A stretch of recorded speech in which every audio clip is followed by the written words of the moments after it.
Signal me when. Please stand for the national anthem.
Hello, Barbadians. Good morning, good afternoon, good evening, good night, wherever you are. Welcome. It is great to have Barbadians in the diaspora online to engage with the Parliamentary Reform Commission of Barbados on the issue of reforming our parliament. How do we expand our democracy? How do we better include and represent your interests? This is your opportunity to tell us.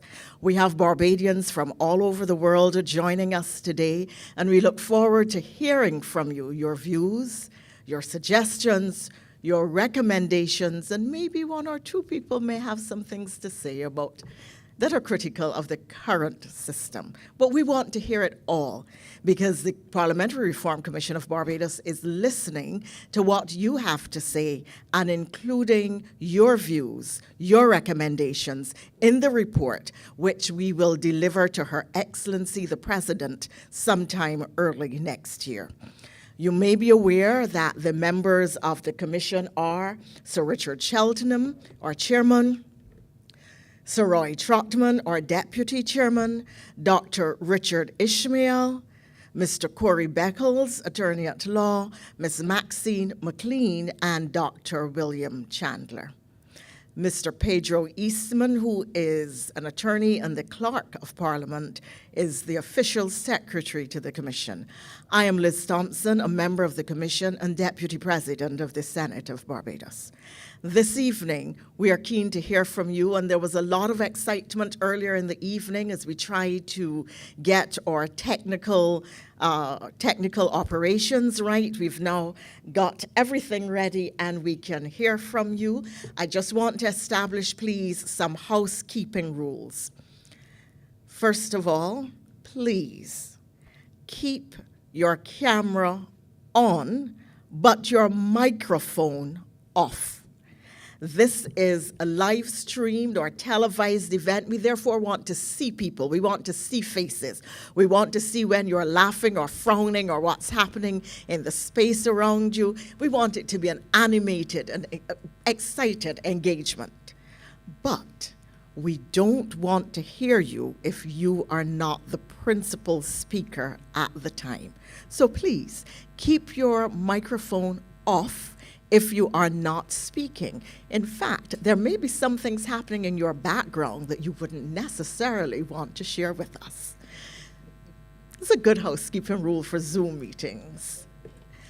Haven't set the rules and told you hello. We are apologizing for the late start. We had technical challenges, but we are ready now. And you've already started to follow that rule. I want to say that interpreting for the hearing impaired this evening are Bonnie Leonce and And Paula Medford, we're starting with Paula, so you will be seeing her first, and then we go to Bonnie. Our technical team oversight is at the controls. We look forward to having a great evening and to hearing from you. I turn the microphone now. Let me just explain that the meeting is 4 hours long, or scheduled for 4 hours. There are 8 commissioners, and we are going to divide the meeting into 4 segments. The first hour will be moderated by the chairman, Sir Richard Cheltenham, and the deputy, Sir Roy Trotman. You will meet your moderators in the next set of moderators in the second hour. I don't want to take up any more time. Please let me welcome you again, say how wonderful it is to see Barbadians and to hear Barbadians wherever they are in the world, and to let you know that this is where your navel string is buried, and we welcome you virtually to the Rock. Sir Richard Cheltenham will come to the microphone now to share his opening remarks.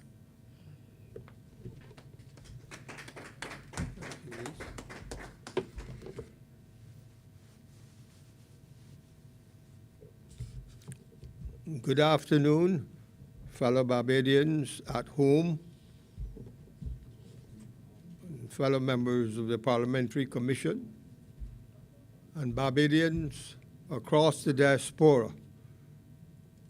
I want to greet especially those of you who are in the United States of America, in England, in Canada, and I mention in particular our people in Toronto, representatives in Toronto, those in Brussels, in Ghana, those in Brazil,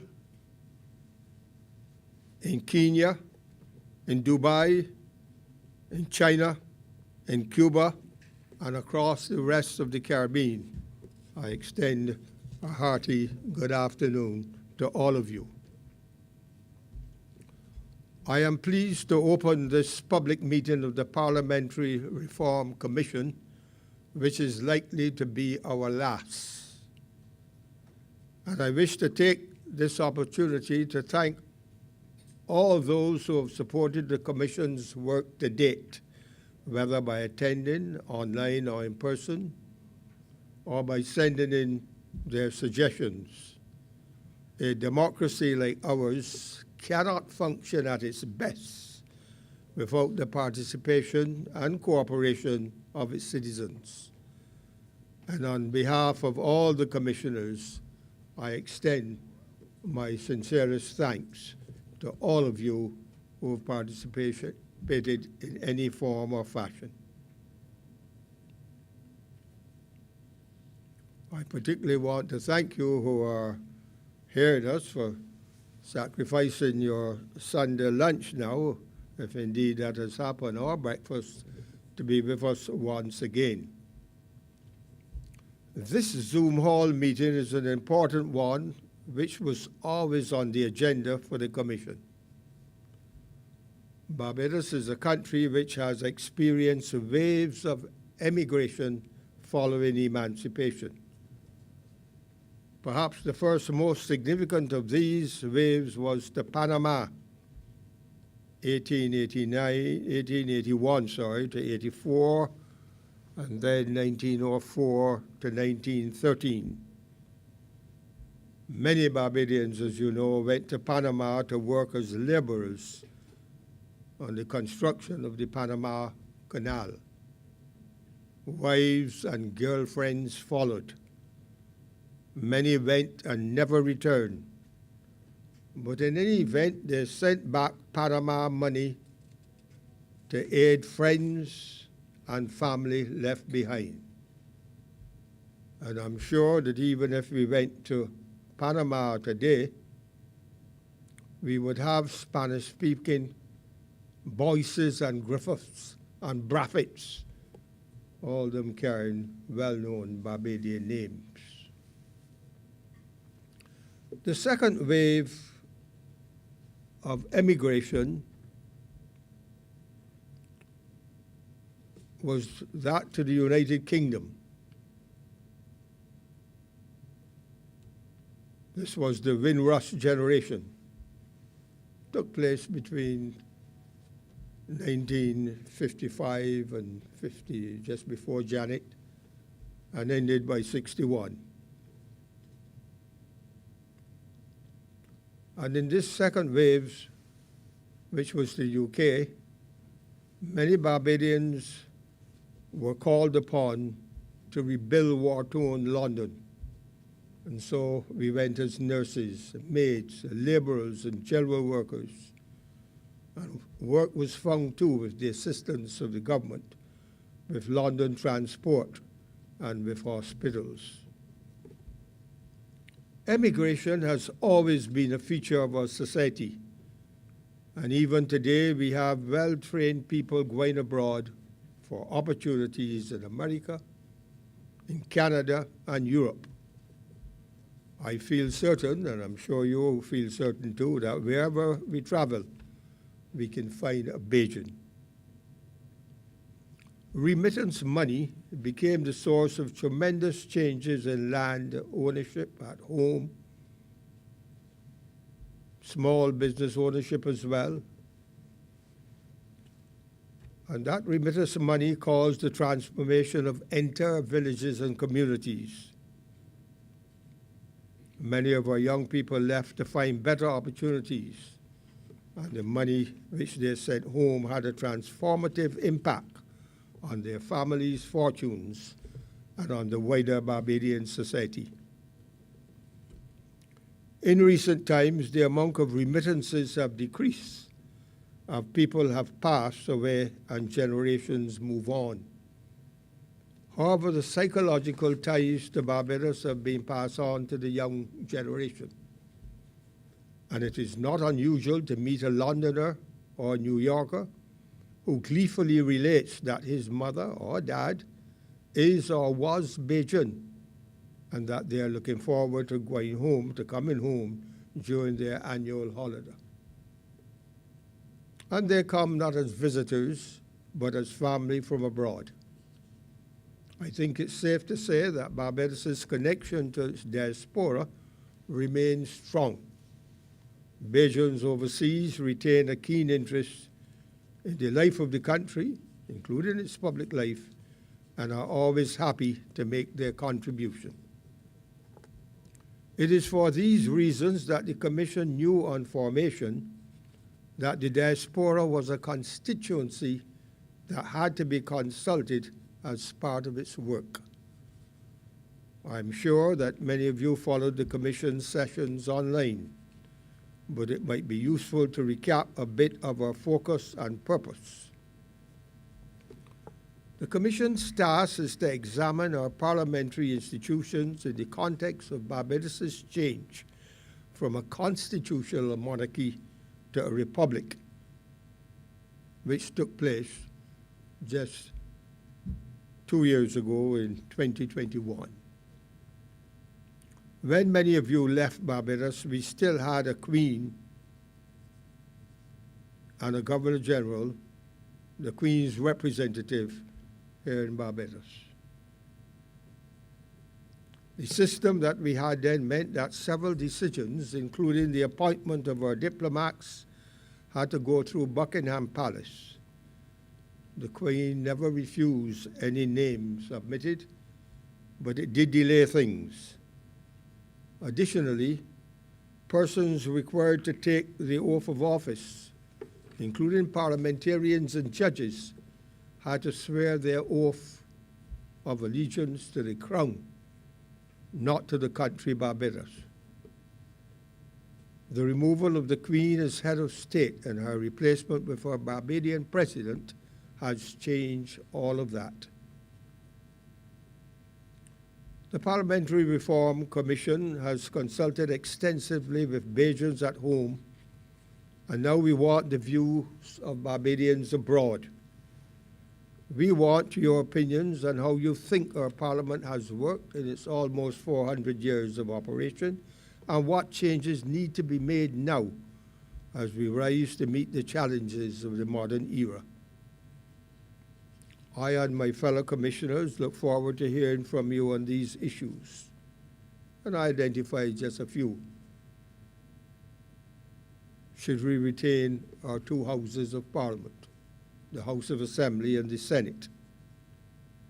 Or should we have only one?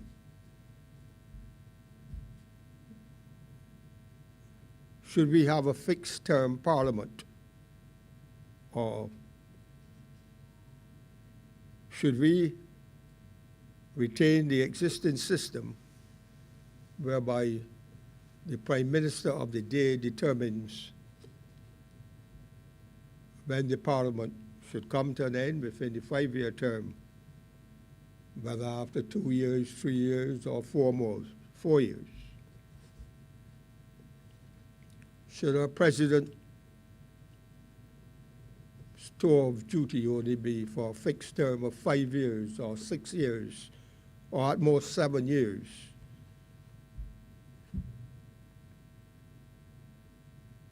These are just some of the many issues on which we would like to hear your views as we work towards the conclusion of our deliberations and the submission of our report by mid-February. And with that, I think I have said enough. I hope that we have stimulated your interest. And except for one further question which I pose, should we retain our electoral system based on first-past-the-post principle? Given what happened in the last 2 general elections, where the Democratic Labour Party opposition received the second highest number of votes cast, but got no seats?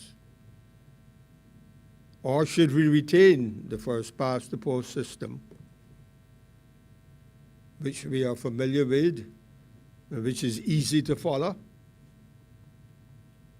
but make arrangements such that the opposition has always 4 or 5 seats in the Senate? Is that the answer? These are among the many issues on which we need to hear from you.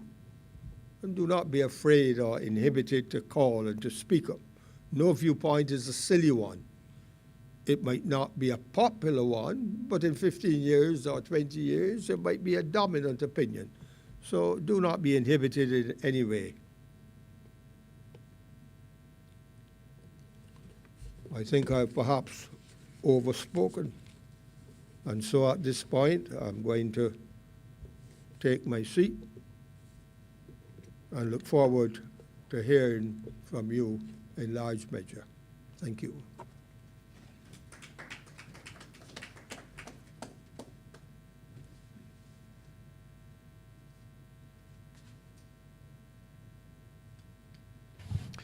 Call, you have heard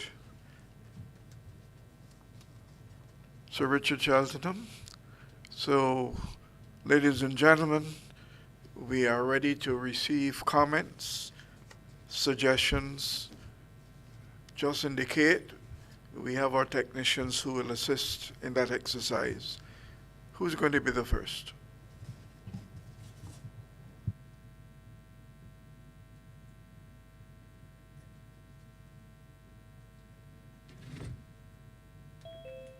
And I'll be able to speak. Can everyone hear me? Go right ahead, sir. Just let us know the full name, just for our records, and the name and where you're calling from. Well, my name is Andrew Reid. I'm calling from Tottenham in London, UK. Recording in progress. And people may know of my grandfather, Melville Uriah Williams, who lived to 111 years in Barbados, and I'm his grandson. Go ahead, please.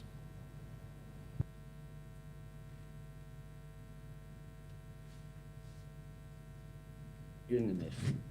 But as to the points of what the opening remarks were about in terms of how long we should have a president for, I've from the UK, I favour a system of every 4 years. I favour a system no more than two terms maximum to give opportunity to other people, because I think over a certain period of time, dictatorship becomes more accessible, and it rears its ugly head. I think the people should have the majority vote. It's only a small island, and first past the post. I don't think it's really quite a fair system. I think with many Barbadians out there that are slow to get to the election polls and so forth, and just because one side has their group in there first and they get past the post first, I don't see how that really is going to be quite fair. So I think they need a change to that, definitely. I'm not too sure about one or two parliamentary groups, but I think that's open to the debate. But certainly for me, from the UK, I favour someone 4 years and maximum 2 years so there'll be change and prosperity. I think the last time I visited the island was in 2020, I believe, and did I see much progress after 7 years? I still see the roads from town to Spitestown in a very poor condition. As a trade unionist, I worry about the workers' rights, especially the Barbadians, and I do concerned about overseas people that are not Barbadians buying up all the land and property and assets of Barbados, and we don't have control. Why do we have independence when we don't have control of our own assets in our country? And this is the same feeling I do for Africa as well, and the wider. But that's my opening comments. I hope it's received well.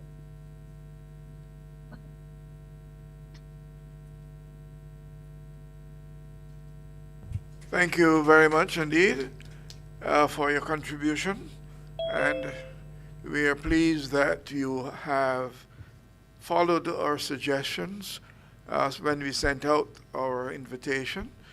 You've spoken to the point, and you have kept yourself brief. We appreciate that very much. Are there any other persons ready to make a contribution?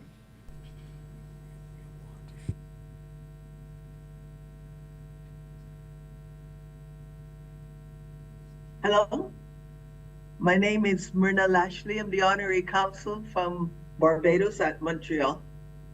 I most definitely think that that it should be 4 years. Within a 5-year plan, I think the 4th year is when we should start looking at elections.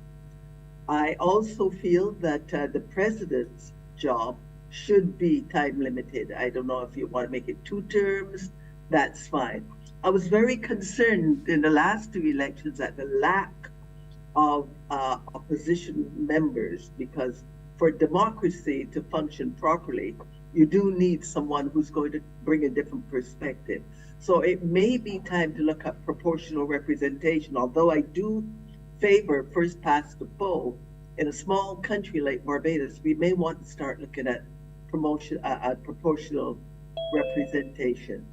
And for now, I think that answers the 2 main questions you've put out. I'll have more to say about other things later, but to respond to your questions, that's what I think.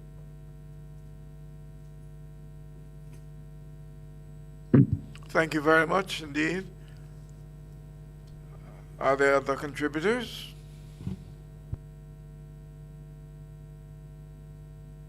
I'd like to speak. I'm Dual Jones. I'm from Montreal. And one of my concerns were when I saw not too long ago where people were coming in from outside and buying up the land and then want to block off a part of the sea. They tell you, in other words, they're going to build and then they're going to block off a section so that people can't pass. And like Gabby said, that beach is mine. I can bathe anytime. So this is something you have to look into, because how do you block a beach? The island is surrounded by water. So how do you block off a section or say, well, this piece is mine and that piece is mine and that piece is mine? You can't do that. So that's something you have to look into, along with allowing outsiders to come up and buy too much land on the island. And another thing I want to find out about tenantry land. So that's my spiel for now. Thank you. And thank you too. Are there other speakers? And remember, we are looking for you to tell us how you believe we are going to improve the democracy that we enjoy here in Barbados. The idea of land ownership is one of the areas, but how can Parliament help to make it satisfy what you are looking for? Keep your thoughts on the subject and continue to let us hear what changes you would like to see made. Who's going to be next? Hi, this is Cynthia from Montreal, Barbados, South Montreal. Just echoing some of the feedback that we have received so far during this time. I'm wondering as well, what can we do to offer opportunities for those people living in the diaspora who are residents of Barbados to participate in the election? That's one of the things that we have heard from time to time again when the elections come up. How can Barbadians overseas participate in the election? So I think that's one thing that maybe we can also take a look at as well. Thank you.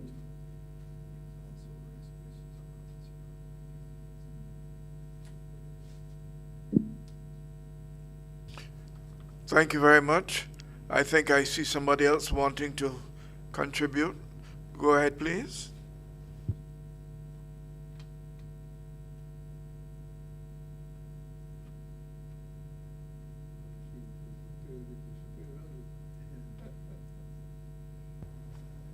So I believe that somebody who wanted to speak may have got put off one way or the other, but remember, you are free to make contributions, make suggestions.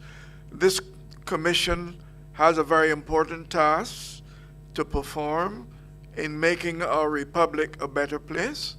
We can only do that if you help by your contributions this afternoon in this session. We are waiting for your call.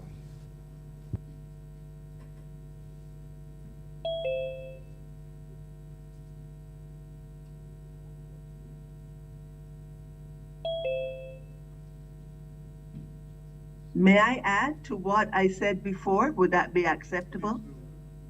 Please go ahead. Yeah, one of the questions you asked and to which I did not respond was the continuing to have the upper house. I do believe that an upper house is necessary. I don't know if you want to continue calling it an upper house, but I think that measure which gives the government pause and which goes through another iteration of what is possible, what is not possible, and what is in the interest of the citizens is important. So I just wanted to add that. Thank you for the opportunity to add that. Thank you very much. That further comment is well received. Our task is to look at what the Parliament does now and to look at what, in the Commission's view, are the views of the public regarding what changes are required to be made to make democracy more meaningful and to have you take greater part and feel more comfortable with what we are doing under our new republic. Please let us have your views.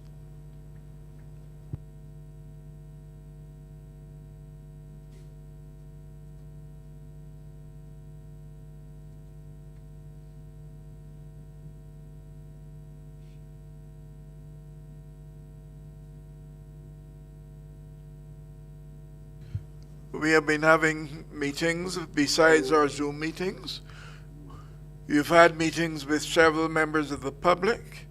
It may interest you to know very much that we have also involved the young people, and we have had very keen interest shown by members of our secondary school systems and by those young people at our community colleges. We have been very pleased at the great interest that they are showing in how Barbados for the future should organize its governance of its own interests. And we have been very impressed that they have a vision for how they can participate in the new republic. Am I seeing somebody else desirous of speaking? The floor is yours.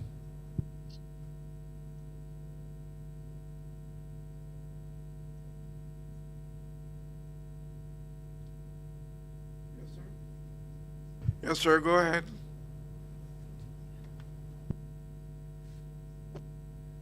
Yeah, I want to reiterate what was said earlier regarding voting abroad. During the prior two elections, I've had several inquiries as to how the individuals, Barbadians in the diaspora, could vote, and it was impossible for them to do so. My concern is knowing that I don't know the exact number of Barbadians abroad currently, but I know there are several. I know there are thousands. And I think it's important and really a time that is due for that opportunity to be. I know it's maybe technically challenging sometimes, but I think it's something that really needs to be addressed. I also want to say that you mentioned before about the youth getting involved in these discussions, and I happened to a couple of days ago view some of those young people given their positions, and I was extremely impressed because my position is I'm pretty advanced in age right now, and I know that this is what Barbados becomes from here on is for the future of these young people, and I think that has to be highly focused in terms of how we address the new reforms for the Parliament. Thank you very much.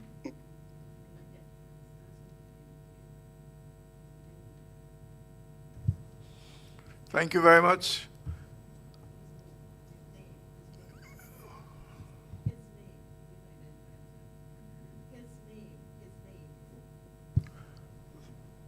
Thank you very much for your contribution. Could you let us know, please, the name? We would like to, when you address that, you would give us the name. It would help us if we are able to have somebody contact you in some instances, especially where you are close to one of our overseas missions, and we can express our appreciation to you.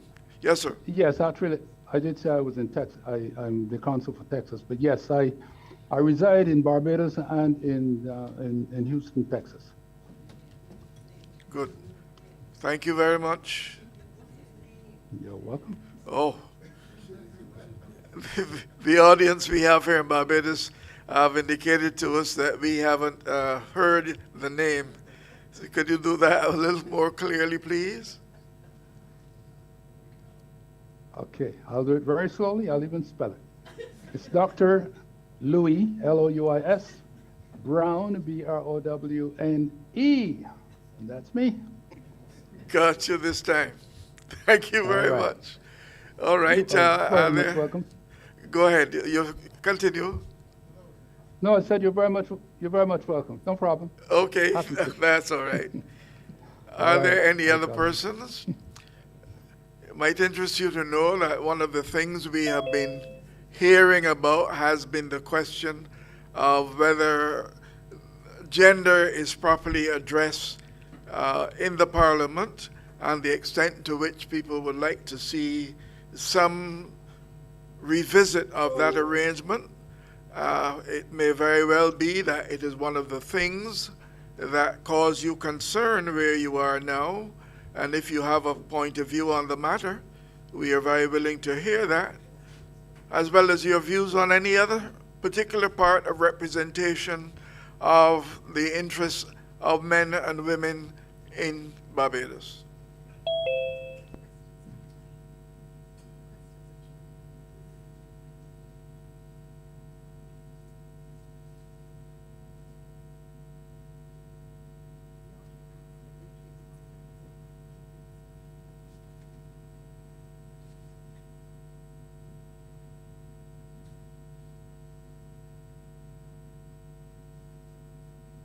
Hello. I'm sorry to take up so much, to be speaking so often. I'm trying not to. No, go For the right ahead, record, ma'am. Go right ahead. okay, You for free the to speak. record, for my name, I'm Dr. Myrna Lashley. I'm the honorary consul from Barbados to Montreal. In terms of gender, I certainly think that we have to look at parity. I don't know how much that is being observed right now, but it's certainly something we have to consider. I'm also very concerned about the way, we treat women and children within the society. I don't know what can be done legislatively about how some people treat women, but I do think it's something which needs to be addressed, that women have to be seen as equals, not just philosophically, but certainly socially, in the way we interact with people, in the way we treat people. The respect for women I find when I go home is often lacking by certain persons. I'm also concerned about the attitude that we have towards children, and especially female children. We have ascribed to the rights of the child under the UN Charter, and while it may be fast within Parliament, we have not managed to transmit that message to many persons who are interacting with children and the way we treat them. They have rights, and those rights have to be respected. Yes, they need guidance, but obviously beating children is out of the question. So I noticed lately that there was a bill that was being discussed in Parliament about just how children should be treated and the abuse of children. And I certainly want to support that, but I would say it has to go beyond the walls of Parliament and somehow get that into the society. Thank you once more for allowing me to speak. Hello, it's Jewel again. Dr. Go right ahead, Lashley, please. I am Go so right ahead. happy that you brought up the subject of child abuse, because I witnessed something in 2015 when I was there, and this mother was beating this child. The child could be about 7, and everyone was looking through the window, and people came outside like if it was a big show. And I couldn't take it anymore because the kid was screaming and she was beating the child and kicking it and all kind of stupidness. And I said, I made sure that I came outside to make eye contact with the mother. And when I made the eye contact with the mother, the way I looked at her, she stopped. And then I approached her and I said to her, how old is that little boy, your son? And she said, he's 7. I said, what could he have done so terrible that you're not only beating him, but you're kicking him too? What is it that he did was so terrible? And she said he was walking home from school with his peers, and they decide to throw some rocks at cars as they pass, and one of the stones hit a windshield.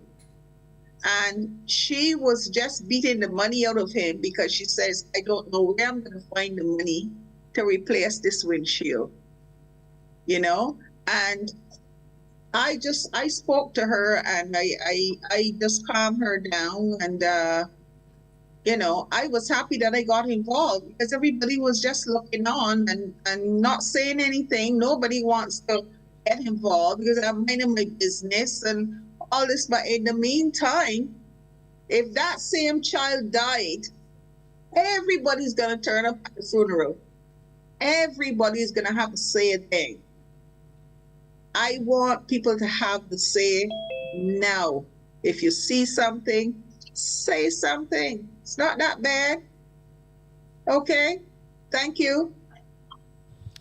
Thank you very much. I like what you say, that if you see something, you should say something.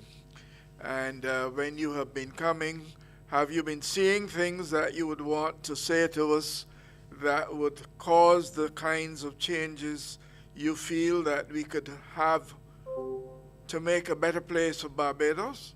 Are Yeah. you making such a suggestion in your comment now? I would say we need more. We still, as Barbadians, we still have this thing about this beating. You know, the first thing is a belt or a stick or God knows I get some tambour rods in my day. But I think now that we are at a stage in 2023 that we should be able to speak to the kids rather than beating the kids. Let them have a say, okay?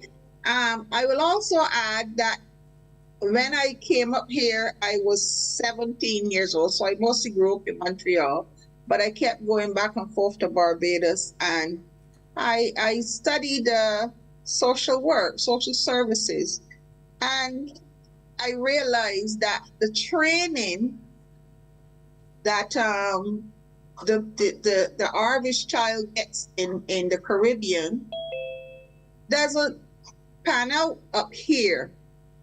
And I'm saying that because in Barbados, mostly when a child is talking to an adult, the head would be down. God forbid you look your grandmother in the eye or something, the head is down. Over here, I had a problem. They saw it as rude when the child hold down the head.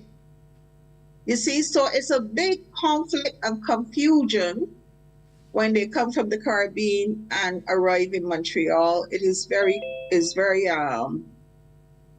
hard for them to adjust because they're saying, well, look, when I was home, my grandmother told me not to look me in the eye.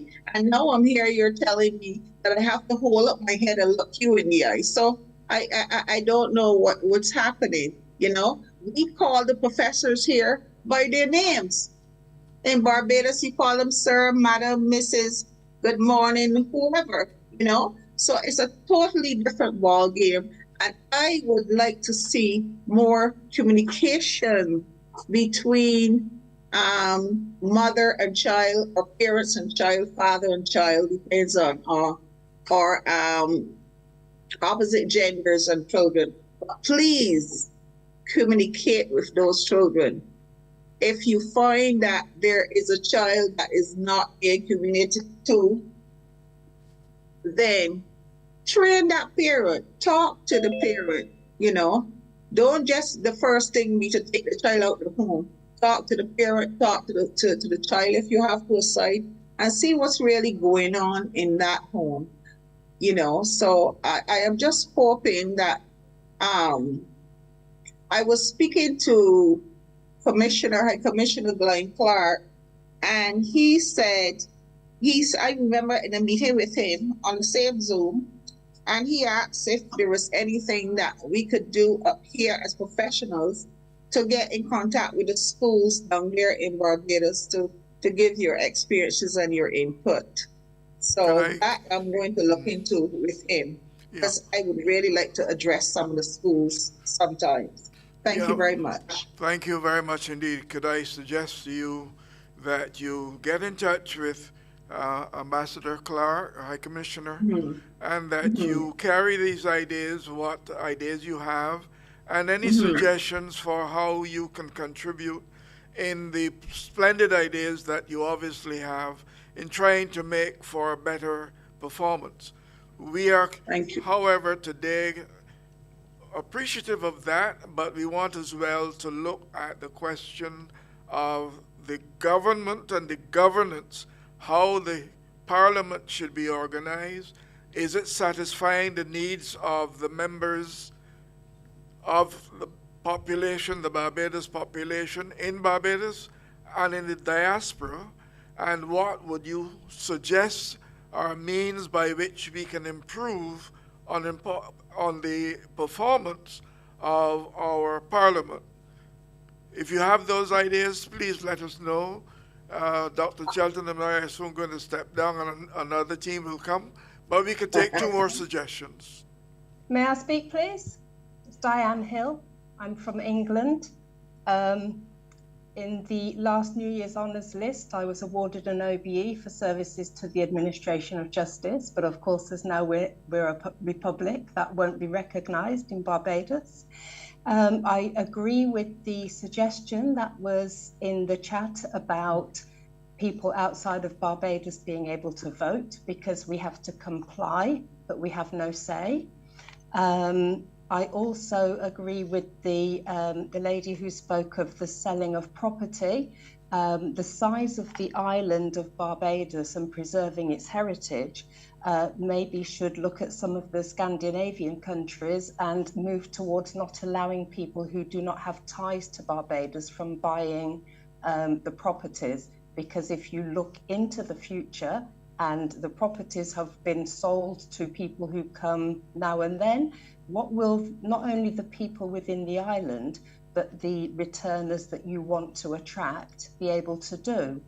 The third thing is that there was a huge promise of grandparent heritage in 2019, 2020, and it hasn't been realised. But you see, I was born in England, my husband was born in England, I'm a Barbadian, but my children have no right to be Barbadians. My children's children have no right to be Barbadians. So when I die, does our link with Barbados then cease? So I would really like a bit more just thought about how the diaspora can continue and what can be done to address that. Thank you ever so.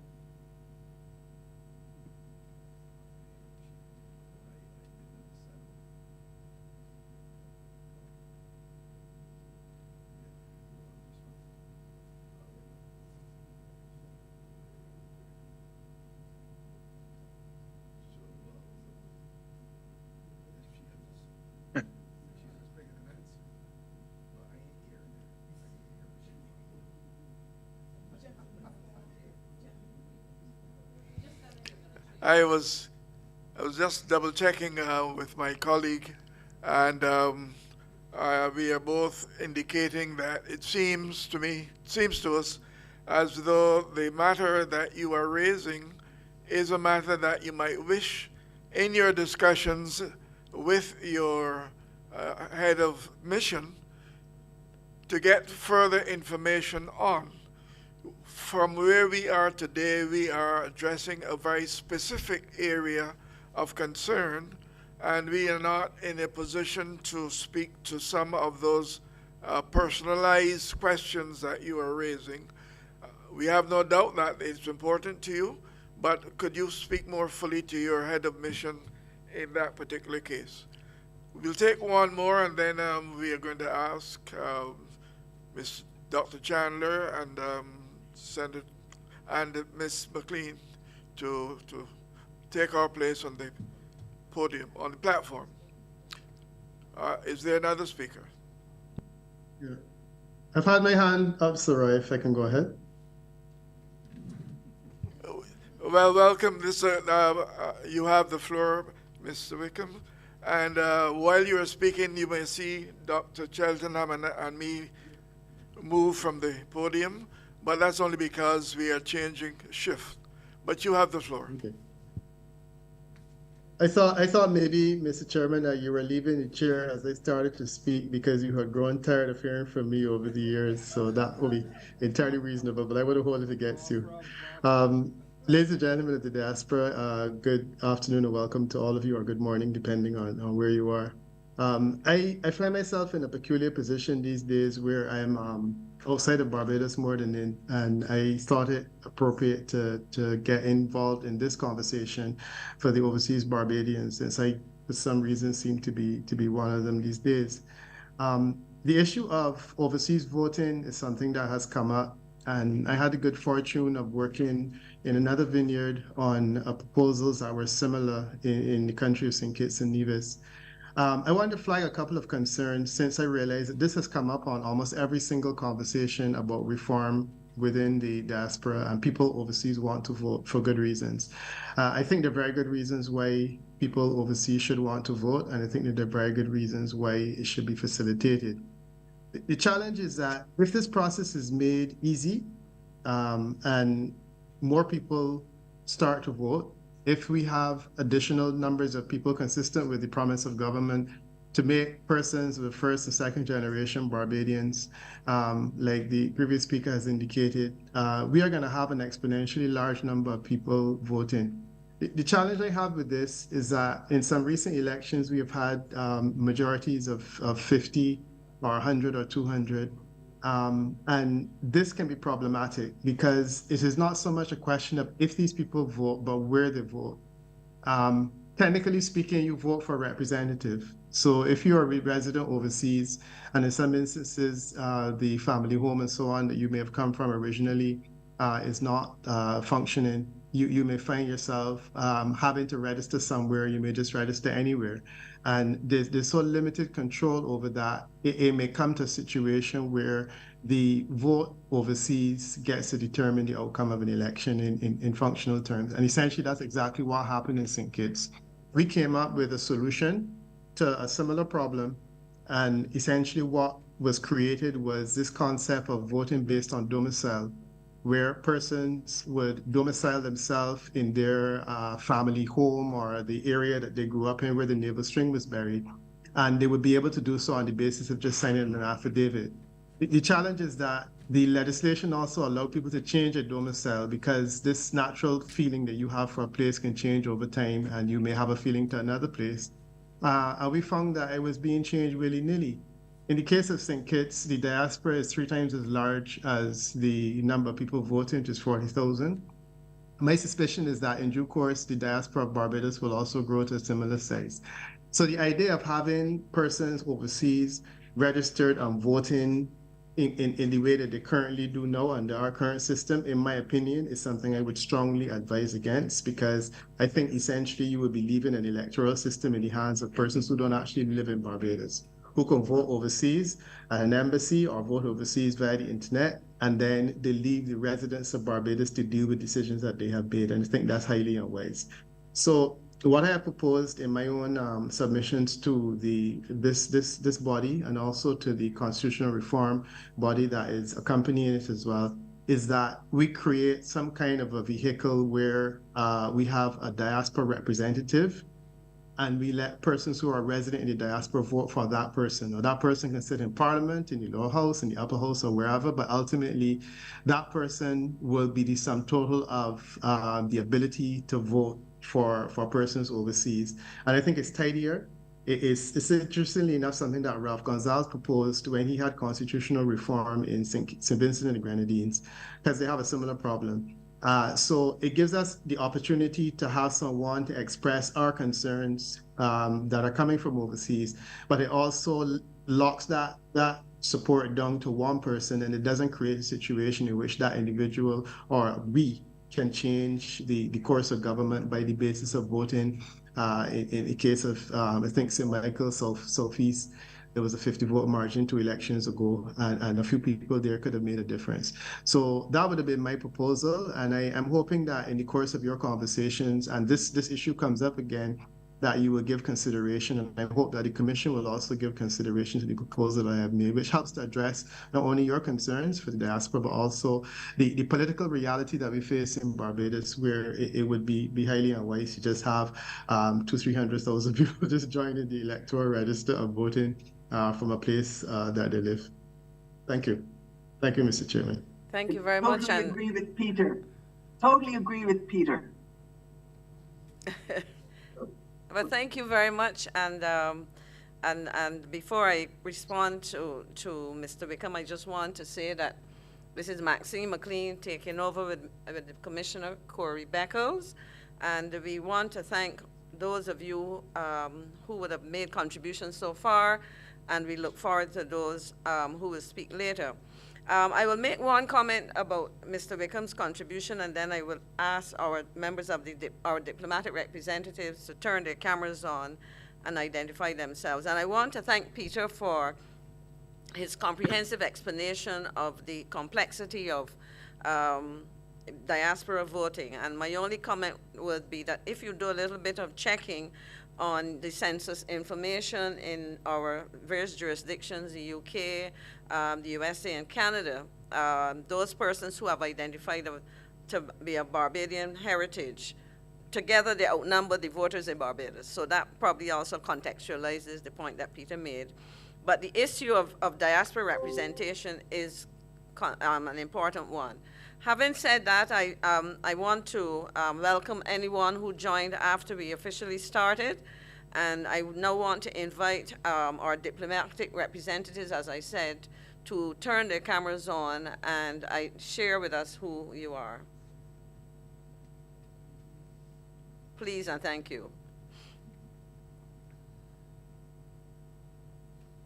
Good afternoon. My name is Arturo Vasquez from Belize, our council here in Barbados. Thank you very much.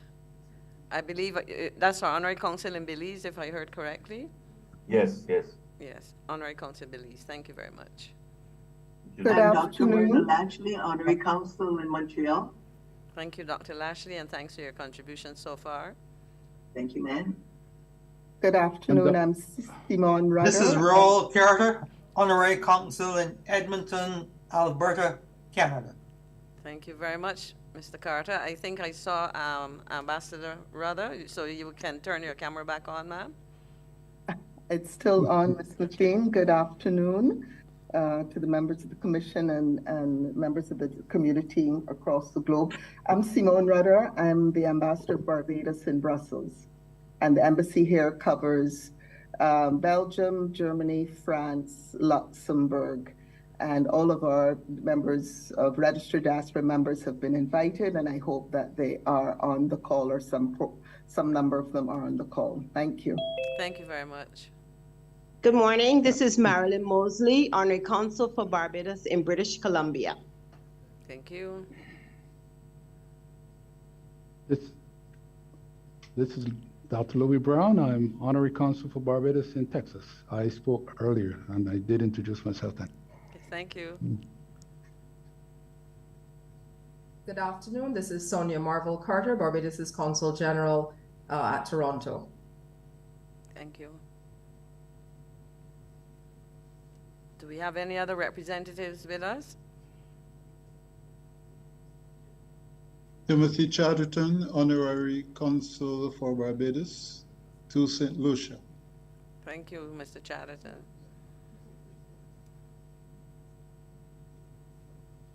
Okay, I believe that they are the ones present, and I'm sure we will be joined by others. Remember, we are having a meeting of 4 hours, and I note that we've had good participation from members in Canada and a couple from the UK. Are there any Barbadians across the US willing to share with us on the issue of reform in Parliament and how, as our meeting is themed?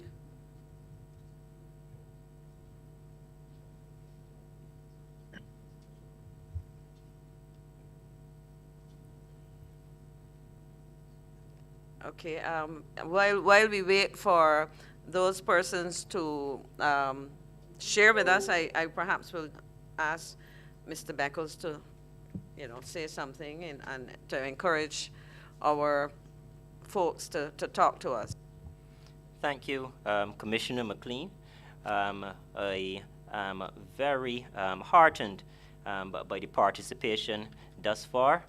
We have just about, I see 99 participants in the room. I believe our limit is 100. So we are grateful as the Parliamentary Reform Commission for the persons who have joined with us from the diaspora. We have a question in the chat. What is the role of an honorary consul? But I'm going to ask Ambassador Elizabeth Thompson to answer that question on behalf of the Parliamentary Reform Commission. Ambassador Thompson.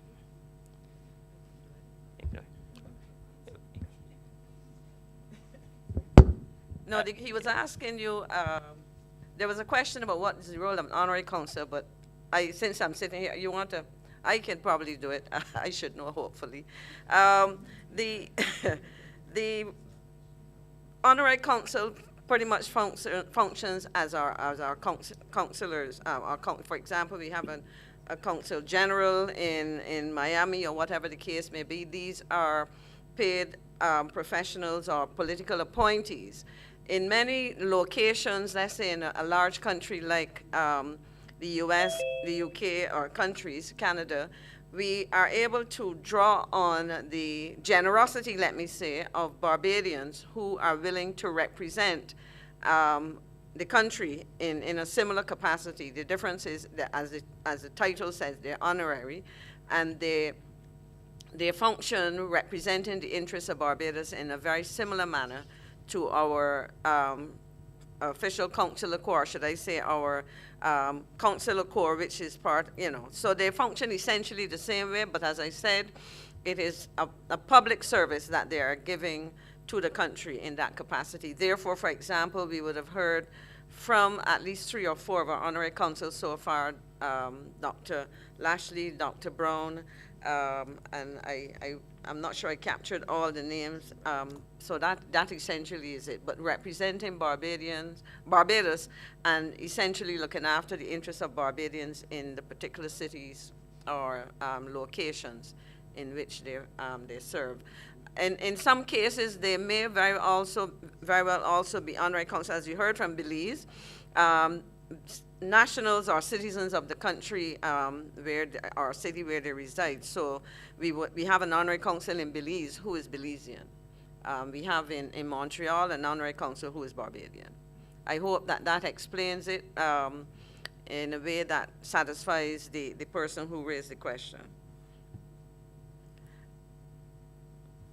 Is there anything else you want to share? Are there any other persons? I'm inviting Barbadians, as I said, in New York, in Miami. Are you here? Go ahead, please.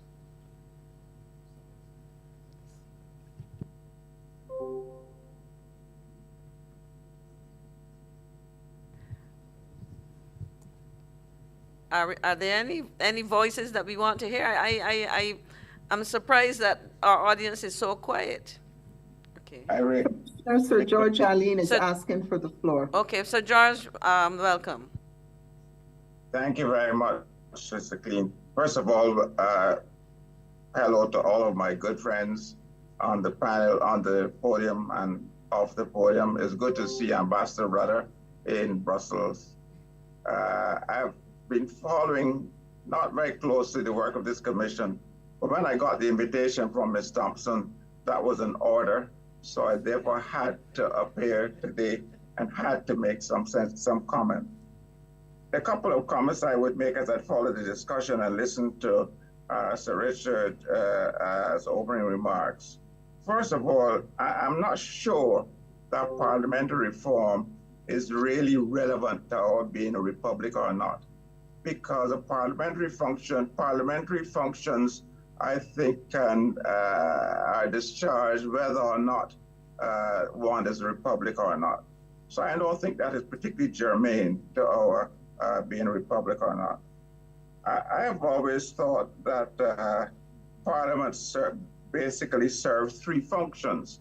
And if you're going to think of reform, you'd have to think of which of those functions are not being performed adequately and what can we do to improve the performance. Because I like to take a functional approach. What are the basic functions of a parliament in a democracy? And I think the first function is to represent the electorate. That is the first function. I think the second function is to make laws. And the third function is really to oversee the executive, oversee the government by a series of hearings or questionings. So I think those 3 basic functions. Let me deal with the first one, representing the electorate. If you're going to represent the electorate, then I think the first past the post is not the most fair, shall I use that word, fair way of representing the electorate. I think there has to be some other system that guarantees that those of the electorate who did not support the winning faction or party, that they still have some voice. So this is why I am in favor of some form of proportional representation, which gives either proportional representation or the assurance that in the parliament, the voices of those who did not form the majority, those voices are heard as well. I think systems have shown a great deal of disaffection by those persons who lose, in inverted commas, the election, feeling they have no say in what happens in a period, some period of time. So that's the first point, the representing the electorate. The making of laws, before I proceed from there, in terms of representing the electorate, there are other options to have a specific number of seats reserved for the losers in the election. That is another option. And representing the electorate, one has to be, in this context, the idea of gendered balance comes in.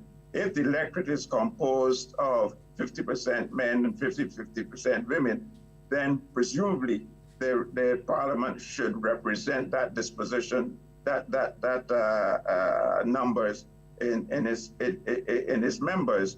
That is a very difficult one to legislate. But I think that there's a general feeling abroad that, in fact, there has to be some order or some clause written into the laws that ensures that there's a certain representation of female representation in Parliament. But when one does that, one has to be clear as to the groups one wants to ensure having representation in Parliament. The brouhaha in Australia shows the difficulty in doing this at the moment. But I would be in favor of assuring in some manner that there is proportional representation, gender representation in Parliament, and assuring that all of the Barbadian citizens feel that they have a role to play and have a stake in the Parliament, and some form of proportional representation, I think, would ensure that. The making of the laws is a more difficult one, and I'm not sure that we are competent to give an opinion on how the laws are made. How does the impetus for a law, or how does the background for a law reach the level of a parliamentary decision? And that is something I think would have to be examined before one can comment on whether it's efficient or not, or whether the problems of the day reach the level of which they become laws. Is it a matter of the manifesto of the winning party? It's a measure of inviting suggestions from the electorate. The way in which things become laws is a troubling one, and I think this would have to be given some consideration. How do public problems reach to the level where they are considered in Parliament and become laws? And in terms of overseeing the executive, I think that's fairly simple. I think that any good Parliament can devise. I don't think there needs to be a major reform of Parliament to ensure that the Parliament can oversee what the government does. The Parliament, however constituted, can determine the committees or have the necessary hearings to question whether the government, whether the executive is behaving, is acting in the best interest of the country as a whole. I think that's fairly simple, and that doesn't need any major reform. So my contribution, Ms. McLean, would be to look at the basic functions of a parliamentary system in a democracy, and I said there are three, and the extent to which there needs to be reform to satisfy that those functions are performed optimally. Thanks. Well, thank you very much, Sir George, and it's great to see you. I think your contribution has been well put, and it has been carefully noted. I thank you. Before I go to the next person requesting to speak, there's a comment here from Joy Speed. I'm not sure where Miss Speed is, but she says, please give some background on what Parliament has done and is doing for Bajans across the diaspora. Is there a diaspora committee? In Parliament, I do not know of a diaspora committee. What I can tell you is that within the Ministry of Foreign Affairs and Foreign Trade for several years, there have been varying initiatives to engage the diaspora and to address various requests and needs of members of the diaspora. For example, issues of returning to Barbados and facilitating that process, engaging them in their various locations, and I believe that, well, I'm not sure, as I said, where you're located, but, and I don't want to spend a lot of time explaining these things because we want to hear from you, but as I said, a lot of work has been spearheaded by the Ministry of Foreign Affairs and Foreign Trade, and within our various missions, our high commissions, embassies, etc., programs and officers are allocated to, designed and overseen by officers responsible for diaspora matters.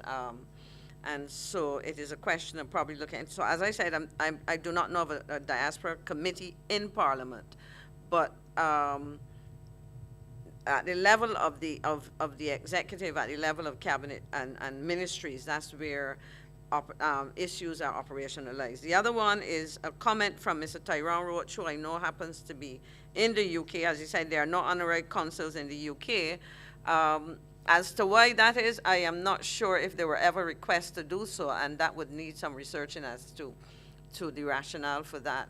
If you are making a case for such, I believe it would be good to hear from you, Mr. Roach, what your thoughts are on that matter at some point before we end.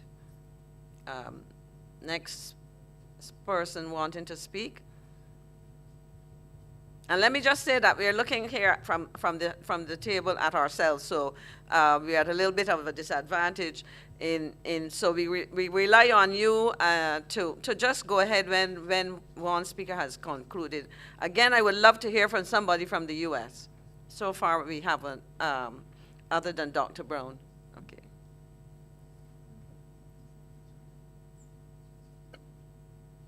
Okay. Go ahead. Is there? Thank you.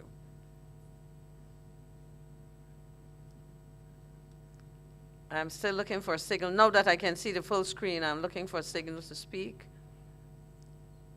Go ahead. I am surprised that Barbadians are so quiet. Maybe that's... I'm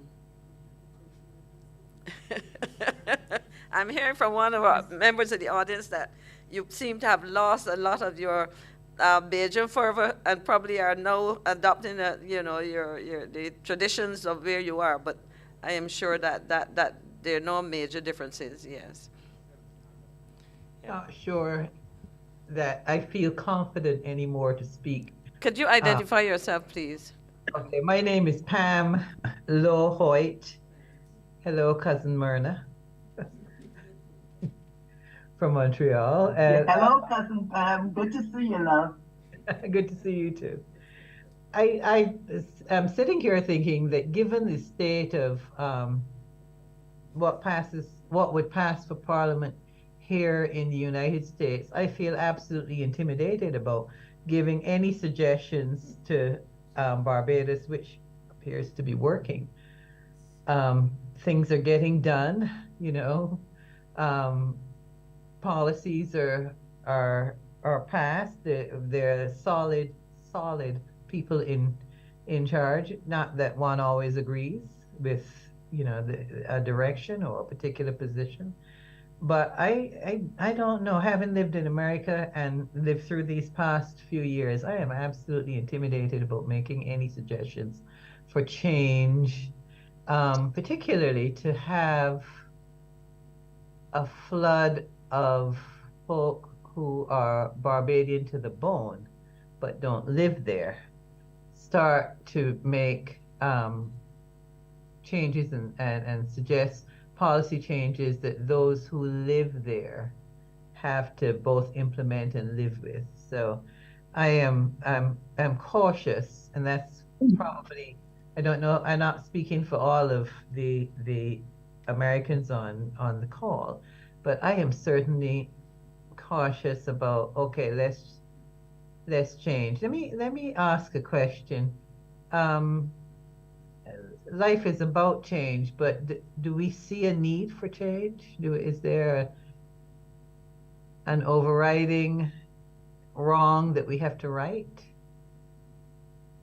If I might respond to that, I believe that I wouldn't say that there's any overriding wrong, but I believe, as you can imagine, with any system that is dynamic, there's need for periodic review, and it would not be a case necessarily of changing for change's sake, because in your review, you may in fact establish that there are certain elements of your system, as you were making a comparison with what's happening in the U.S. now, that there may be certain elements of your system which indeed are working and working well, but there may be other areas in which, based on the recommendations, so I think it's not a case, as far as I'm concerned as a commissioner. I'm sure, while I cannot speak for others based on my interaction with my fellow commissioners, I think the assignment given to us is to do a review, and as I said, that is a good thing when you're part of a system that is dynamic. And I believe that when we look at our terms of reference, the juncture that we are at now as a new republic is perhaps a good time to stop and reflect. So hopefully that, Ms. Lohoit, gives you a sense of you know, the rationale behind the assignment that we have been given. So might we start at the question then? What is there something that needs to be put right?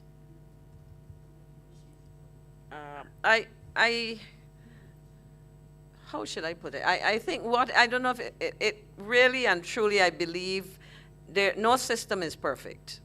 And Right. as you We look at agree. its elements, you know, you probably will find, and basically what the exercise would also do, it will tell us whether from the perspective of our various stakeholders, that is the citizens of Barbados, whether they're here or you know, like yourself in the overseas, in the diaspora, whether you believe that there are things that we need to look at, whether it be minor changes, leaving as is, or maybe offering some major overhauls. So I think that, to my mind, is how I see it. On Mr. Beckles, is there a comment you want to make in relation to that? Thank you, Commissioner McLean. I believe that you would have stated it very succinctly, the response to the question. Change is inevitable, but what I would like to focus on in this moment of time is that we have the opportunity, not just us as Barbadians here, physically here in Barbados, but all Barbadians, wherever you may be, at this time, you have the opportunity and the ability to effect change. You have that direct ability to see change that may be packaged in a way that you had some influence over. So I see everyone here on the chat and all Barbadians in the diaspora. I see this opportunity here. I see this as a pivotal moment where all Barbadians can contribute to the direction of the Republic of Barbados. But just allow me, Commissioner McLean, just to invite, I know we have a number of persons who want to comment, but I just want to invite at this time Mr. Wickham, Mr. Peter Wickham. There are some comments that Ambassador Thompson would like to respond to.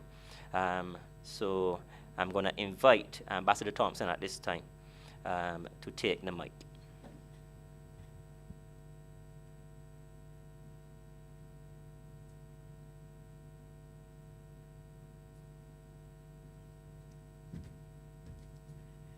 Thank you so much. Thank you very much. I really just want to share some information, and then if I may, we have at every session engaged those who have attended.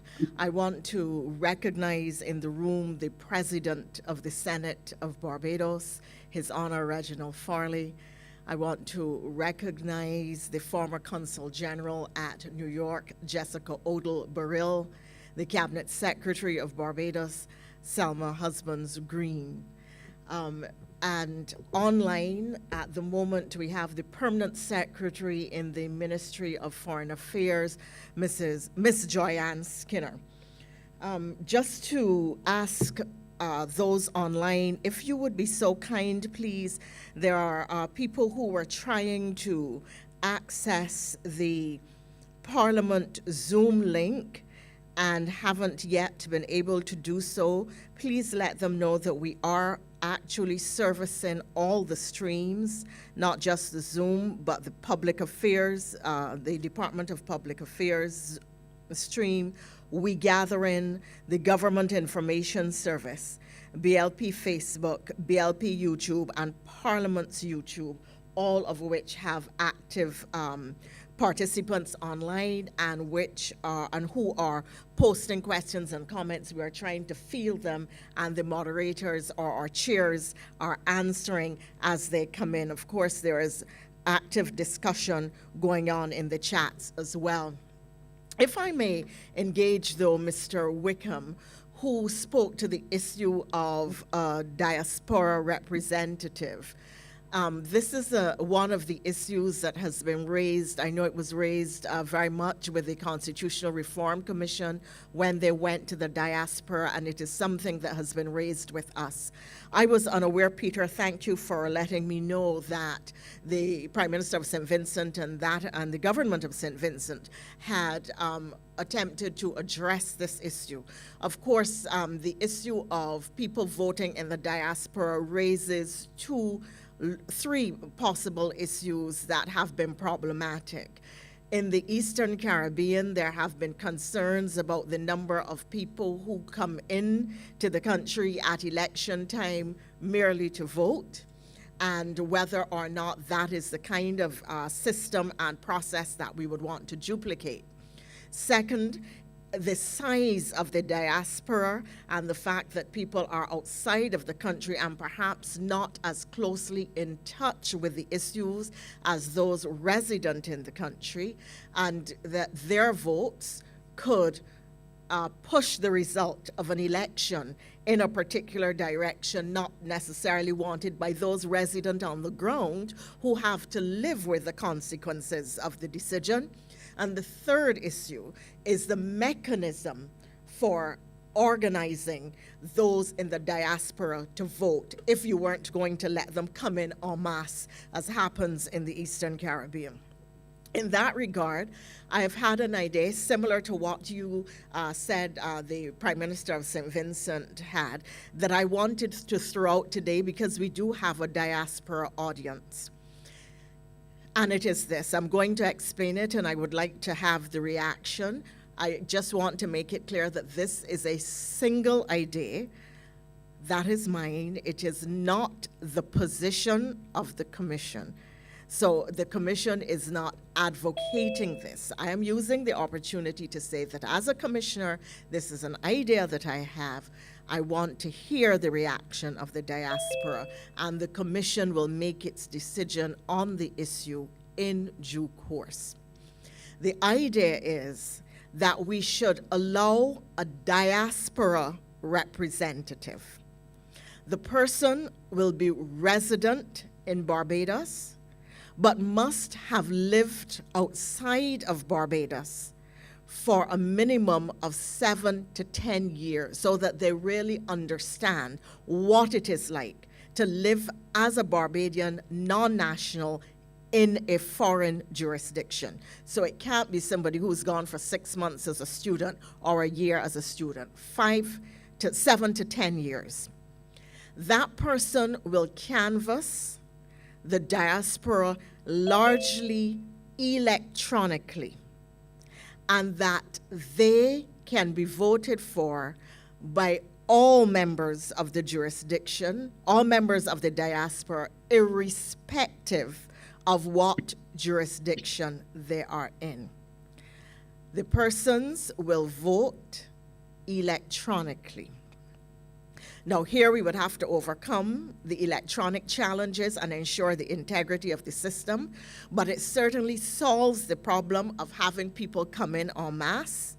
It solves the problem of having several representatives all over the place and everybody voting for a large number of people who could skew the results of the national election. They would essentially all be voting for a single representative. That person would then become a member of parliament, and their responsibility will be to look after the interests and concerns of those living in the jurisdiction. So for instance, what is a common problem? Those living overseas who may be building in Barbados and want to be able to have an independent view of what's happening with their contractors or a contract that is broken down. That would be the sort of concern that a diaspora parliamentarian might want to represent, might want to look at.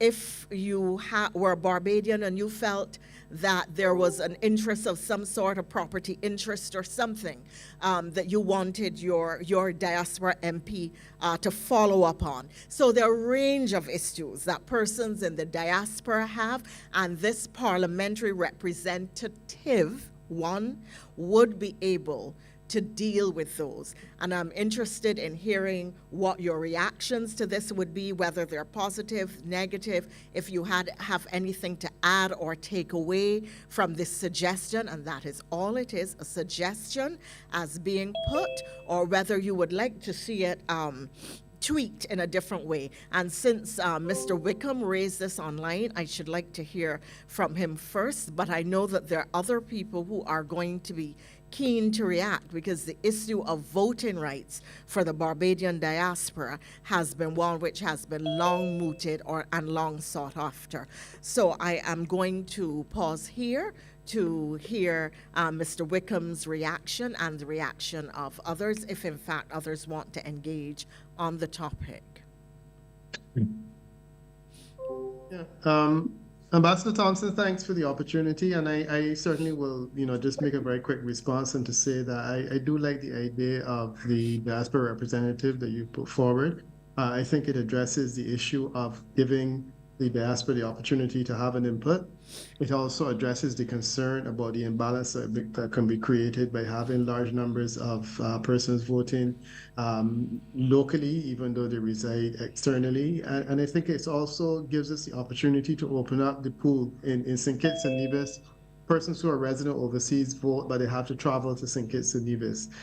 If we have something like your system, that's their control. But if we have something like your system that's being proposed, persons can vote, via the internet. They can vote at embassies. They can vote via various media that would allow them the opportunity to participate in a larger scale without the cost of travel, and it still does not have a negative impact on the system. So the idea of one seat in the lower house, based on for persons in the diaspora, is an idea that I would totally support, and I think it does make a lot of sense. So I'm anxious to hear what the diaspora community thinks about it.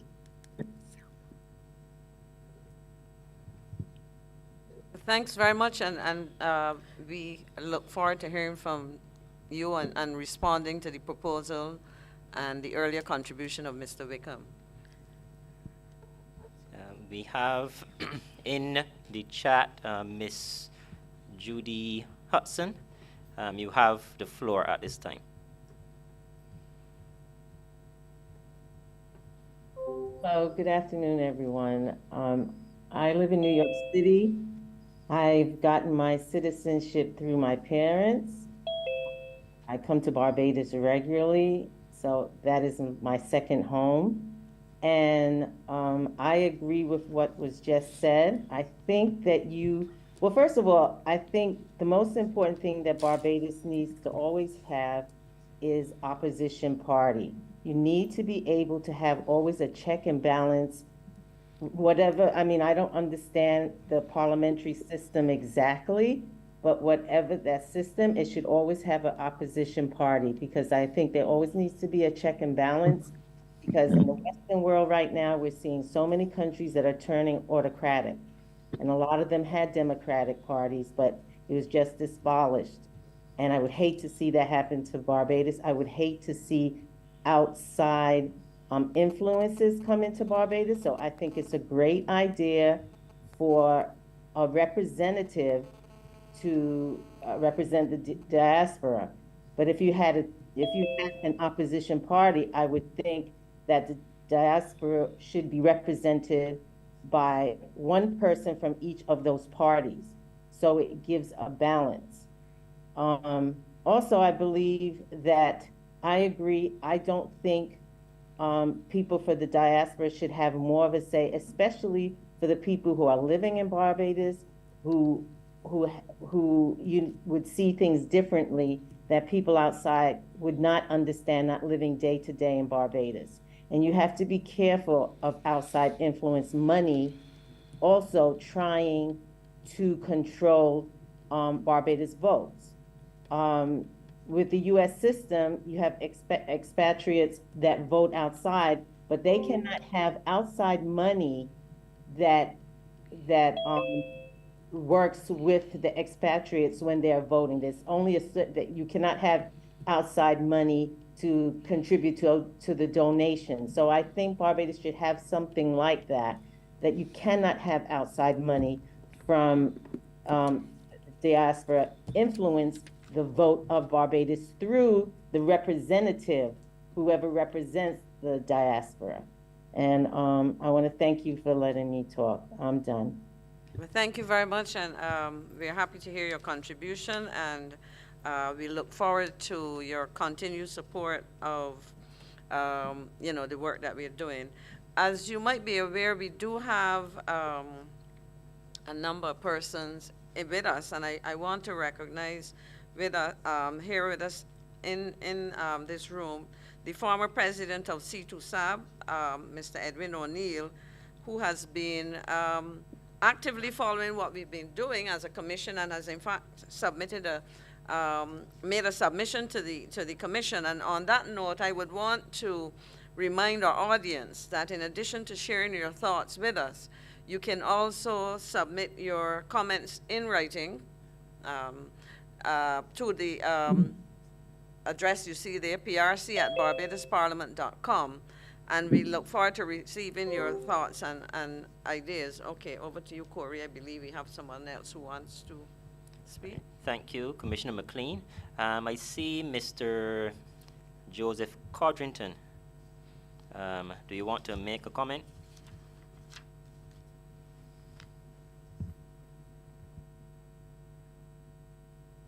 Yes, can you hear me? Yes, we can hear you. Give me a second, please. Yeah, I grew up in Barbados. I never voted. And then I live in Michigan. And just recently, 2008, voted for the first time in my life.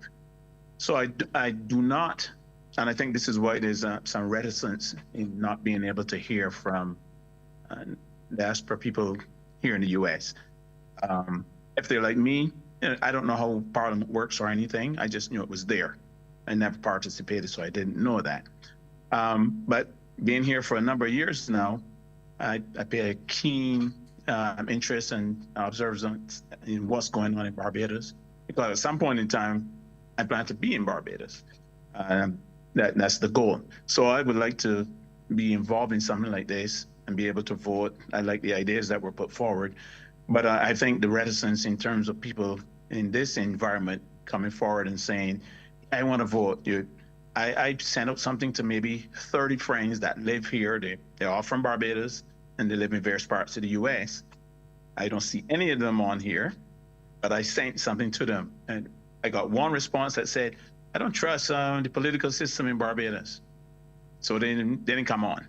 So there's, I think, having a representative that could disseminate information that they can look at electronically to kind of keep them informed what's going on in Barbados. We are following, we know what Barbados is doing, but do we know the everyday workings and how it goes? Are we influenced by what we saw as youngsters growing up and don't really know what's going on now that we're adults? Because that was me. And so I think you're getting the reticence or the hesitation in someone from the U.S. who's part of the diaspora coming forward and saying something or speaking. So at this point, I'm observing, listening, checking into everything, and we'll make some moves from there based on when we establish a person that's a representative, and be quite glad to go on electronically and vote for whoever is doing what's right in Barbados. And that's my piece. Thank you, Mr. Codrington. I was quick to suggest that you can follow what happens in Parliament in Barbados. The Parliament of Barbados has a website, and you can actually follow live debates in both the House of Assembly and the Senate. Traditionally, the House of Assembly meets on Tuesdays, and the Senate meets on Wednesdays, but they may alter those days depending on the exigencies of what they're debating. But you can also identify you know, the legislative agenda, because they will have what the order paper spelling out what has to be debated, and you can also go back and look at all debates. So I encourage you, as you've indicated, you're paying more attention now to what's happening, to maybe follow some of those debates, which will help you to understand some of the issues of the day. Over to Corey for... Honorary Counsel Glenn Clark, High Commissioner Glenn Clark is with us. You have the floor, sir. Yes, good afternoon. Good afternoon to the commissioners, to my good friends, Sir Richard and Sir Roy, and of course, Liz and Maxine McLean. I want to say you all are doing a very good job, and I believe that there are many people who are following you online. However, there are so many, like the last caller, who sometimes do not want to participate in the process. And of course, I want to remind all Barbadians that we were given the right to vote some years ago, which our great-grandparents fought for and really enjoyed. But in recent times, several persons do not exercise that right. And of course, the question is, how do we get our people to participate? I think in any democracy where you have less than 50% of the vote, it's a crying shame on that system. And we need, first of all, to see how do we get more persons come out to vote. In some systems, I understand, Australia, you have compulsory persons have to come out and exercise their franchise. I think we need to look at, if we do not have that system, how we have to find a way and get into more and more people to participate in the poll. That's my first look at it. Secondly, I want to say that the question of first past the post system that has been in place for a long time is still a good system. It is a fair system. I do not subscribe to the view of former, I think it was someone mentioned it today. I heard it. I don't remember who it was, but I think first past the post system is still a good system. However, proportional representation can be encouraged. For example, we now have 30 seats in Parliament. If we say we continue with the first past the post system with that 30, and then allocate an additional 5 for those in a mixture of proportional representation, I believe that can answer the question of how do you continue to promote democracy given those persons who do not have, or the parties that do not have a seat. And of course, as you know, in Parliament, we do not recognize parties. We recognize there's no space in here, right? Constituencies. We represent persons, so that the proportional representation we'll have to. But definitely invite me. I would love to do that. And I know your pastor, and it's fine. I know Dave. Someone is on the line. We'll have to look at a mixture between first past the poll and proportional representation for an additional 5 seats, where you can divide that seat to the political parties that have some form of percentage basis that can be worked out. My second point is this.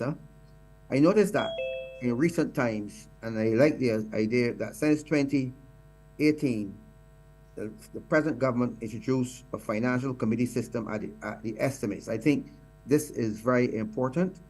This helps to encourage more participation by the persons in the civil service. However, I want to see more involvement in the financial system of government. How do we provide a committee where persons can come and make representation? I think the committee system can work, and it should be encouraged to do more. We can do it. We can have it maybe 3 or 4 times a year. For example, in terms of permission of planning permission that can be discussed in Parliament. We can discuss things like acquisition of property. That has been a problem over the years. I think you need to have a standing committee throughout the year, to meet on a regular basis to discuss a number of proposals by government, either giving out of contracts, of housing development, acquisition of properties, or something of this sort. I also believe that right now it is fair to say that Parliament meets. I will have to ask Pedro to tell me how many times Parliament meets on average every year. I think it used to be 40 times or 45 times per year. I'm not sure. I think this may very well be adequate. May very well be adequate if it's going to meet 45 times. I know in some years it didn't meet as much, but I think we need to set a deadline or sort of average how many times the Parliament is supposed to meet. And my final suggestion is, in terms of diaspora, I like the idea that was raised by Ambassador Thompson, the diaspora representation. I think we need to have diaspora representation. I've raised this matter before. It was found on, but I think we need to look at, not necessarily one, Liz. I think we need to have at least 2 of them, one for North America and one for Europe and Africa maybe. But again, I believe I would not necessarily put the diaspora representation in the Parliament. I think we can put them in the Senate and the Commission and the committee.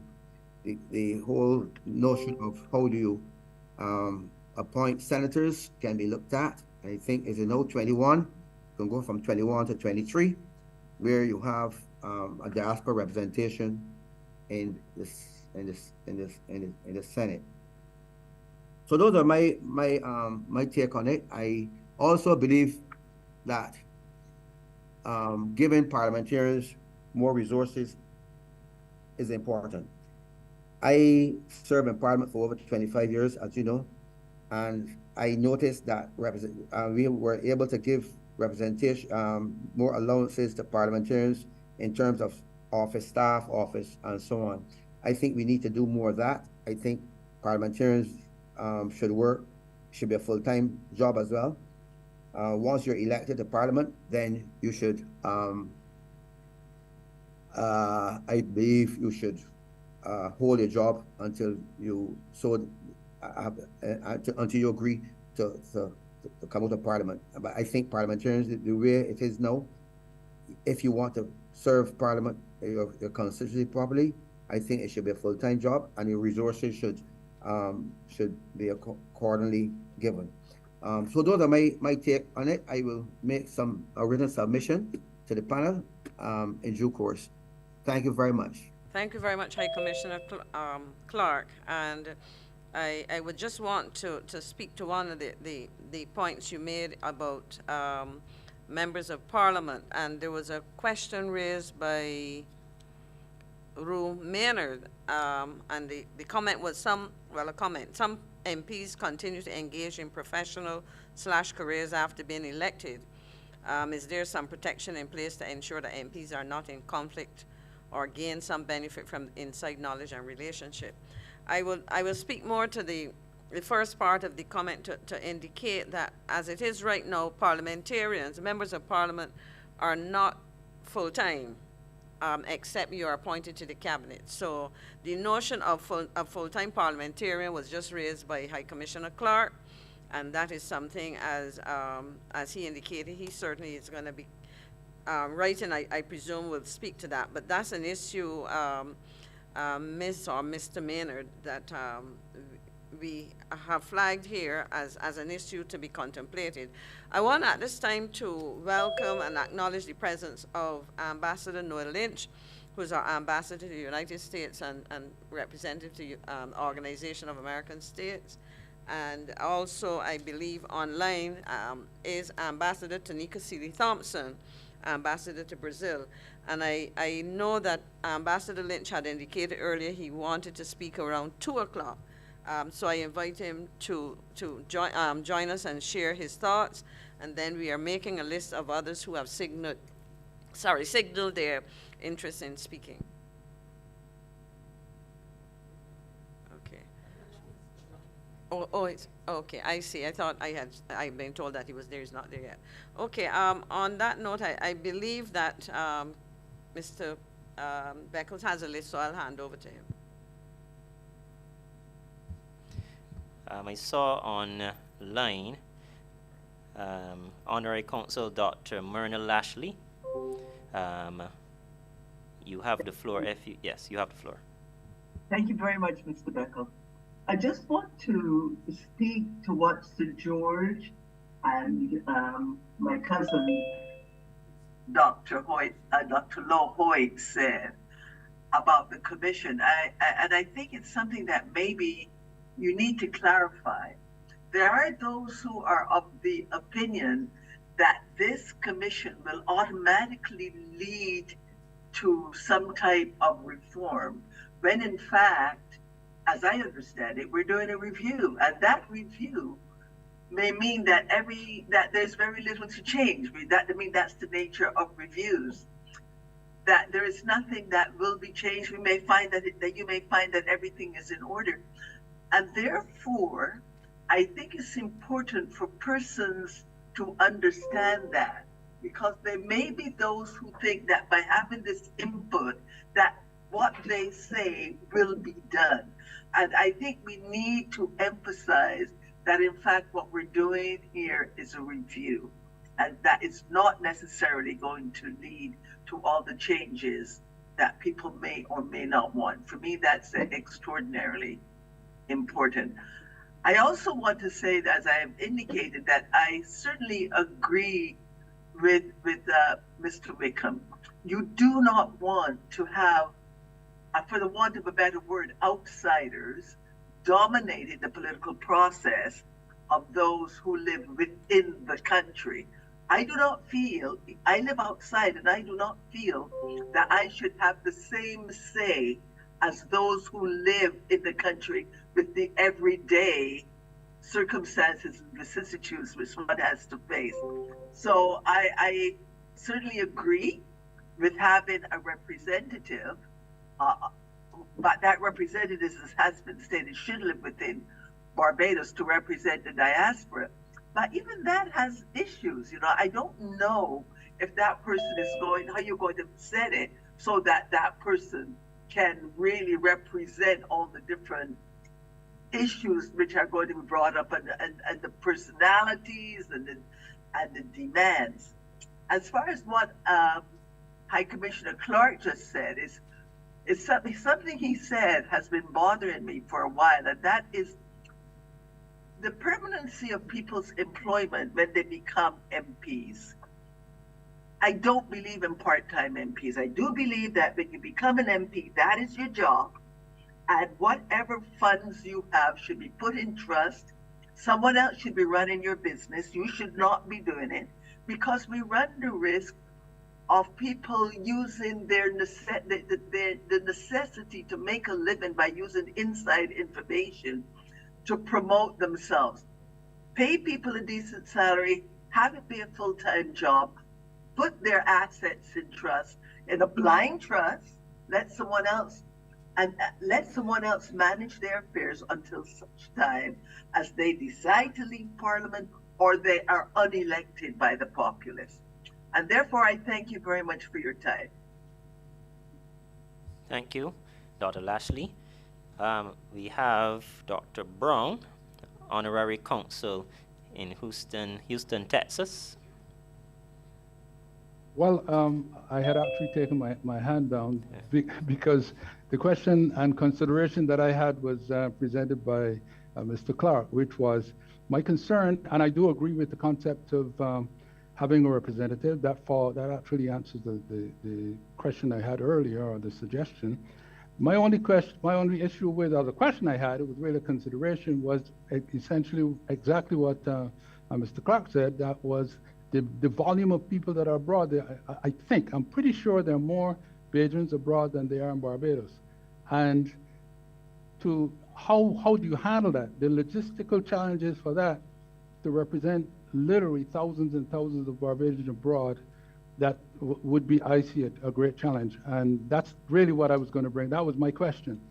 I think I don't have an answer for it at this point, but I think it's something that we have to really give consideration to, because I am sure that there'll be issues with respect to what someone wants to be presented or how they want to be represented as opposed to others. I do like the idea of more than one representative, even if it's, as was said earlier, for USA, England, etc., or Britain or Europe. Anyway, that was what I wanted to say, and as I said, I got my fire was kind of toned down a little bit. Thank you. Thank you. I saw Ambassador Seeley Thompson, the ambassador to Brazil. I believe you had your hand raised.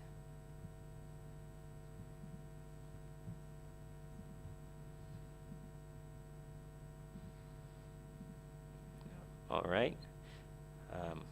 Right. So at this time, I want to just mention a comment that was placed in the chat. There are many of my friends who are in their early 30s and have recently gained their Barbadian citizenship. They would like to have more of an input in the governance of Barbados in order to safeguard their future. There have been many changes in the Western world, and many young people in the diaspora are considering a future at home in Barbados. I see this as a very important comment. We have a number, as said in this contribution, we have a number of young persons in the diaspora who are considering a future at home in Barbados. And I would like to hear from those younger persons in the diaspora.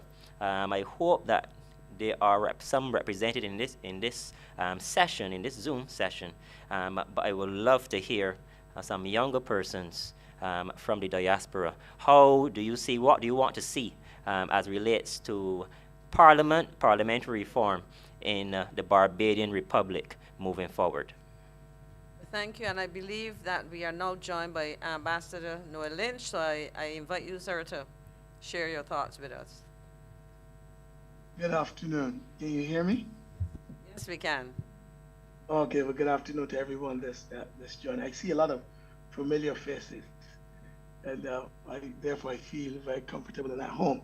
Let me start by saying that I thought long and hard, and even consulted with a number of people about whether or not I should even make this intervention. That is because I still see myself in pretty much of a government role, or a quasi-government type role, and therefore I wondered how my thoughts would be construed by those who hold the reins of political power and governmental power at this time. But just let me say, I thank you all for the opportunity for having convened this meeting, and for giving those in the exterior, members of the diaspora, this important opportunity to contribute. Now, let me start first by saying that I have watched carefully how Barbados has gone since the 2018 election, with one party holding all of the seats. And that repeated in what it was, Peter can tell me, I see Peter there, that was repeated when in 2021, 3 years later. 2021, yes. 2021, right? Yeah. With the same party holding all 30 seats again. And I think it is about time that we may have to review the issue of the first past the post system.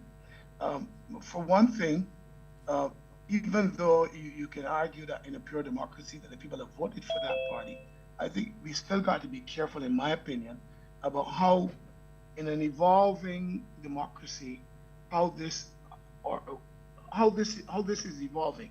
Now, if you have all these seats in Parliament, it means that I learned in political science sometime years ago that your opposition becomes ex-parliamentum.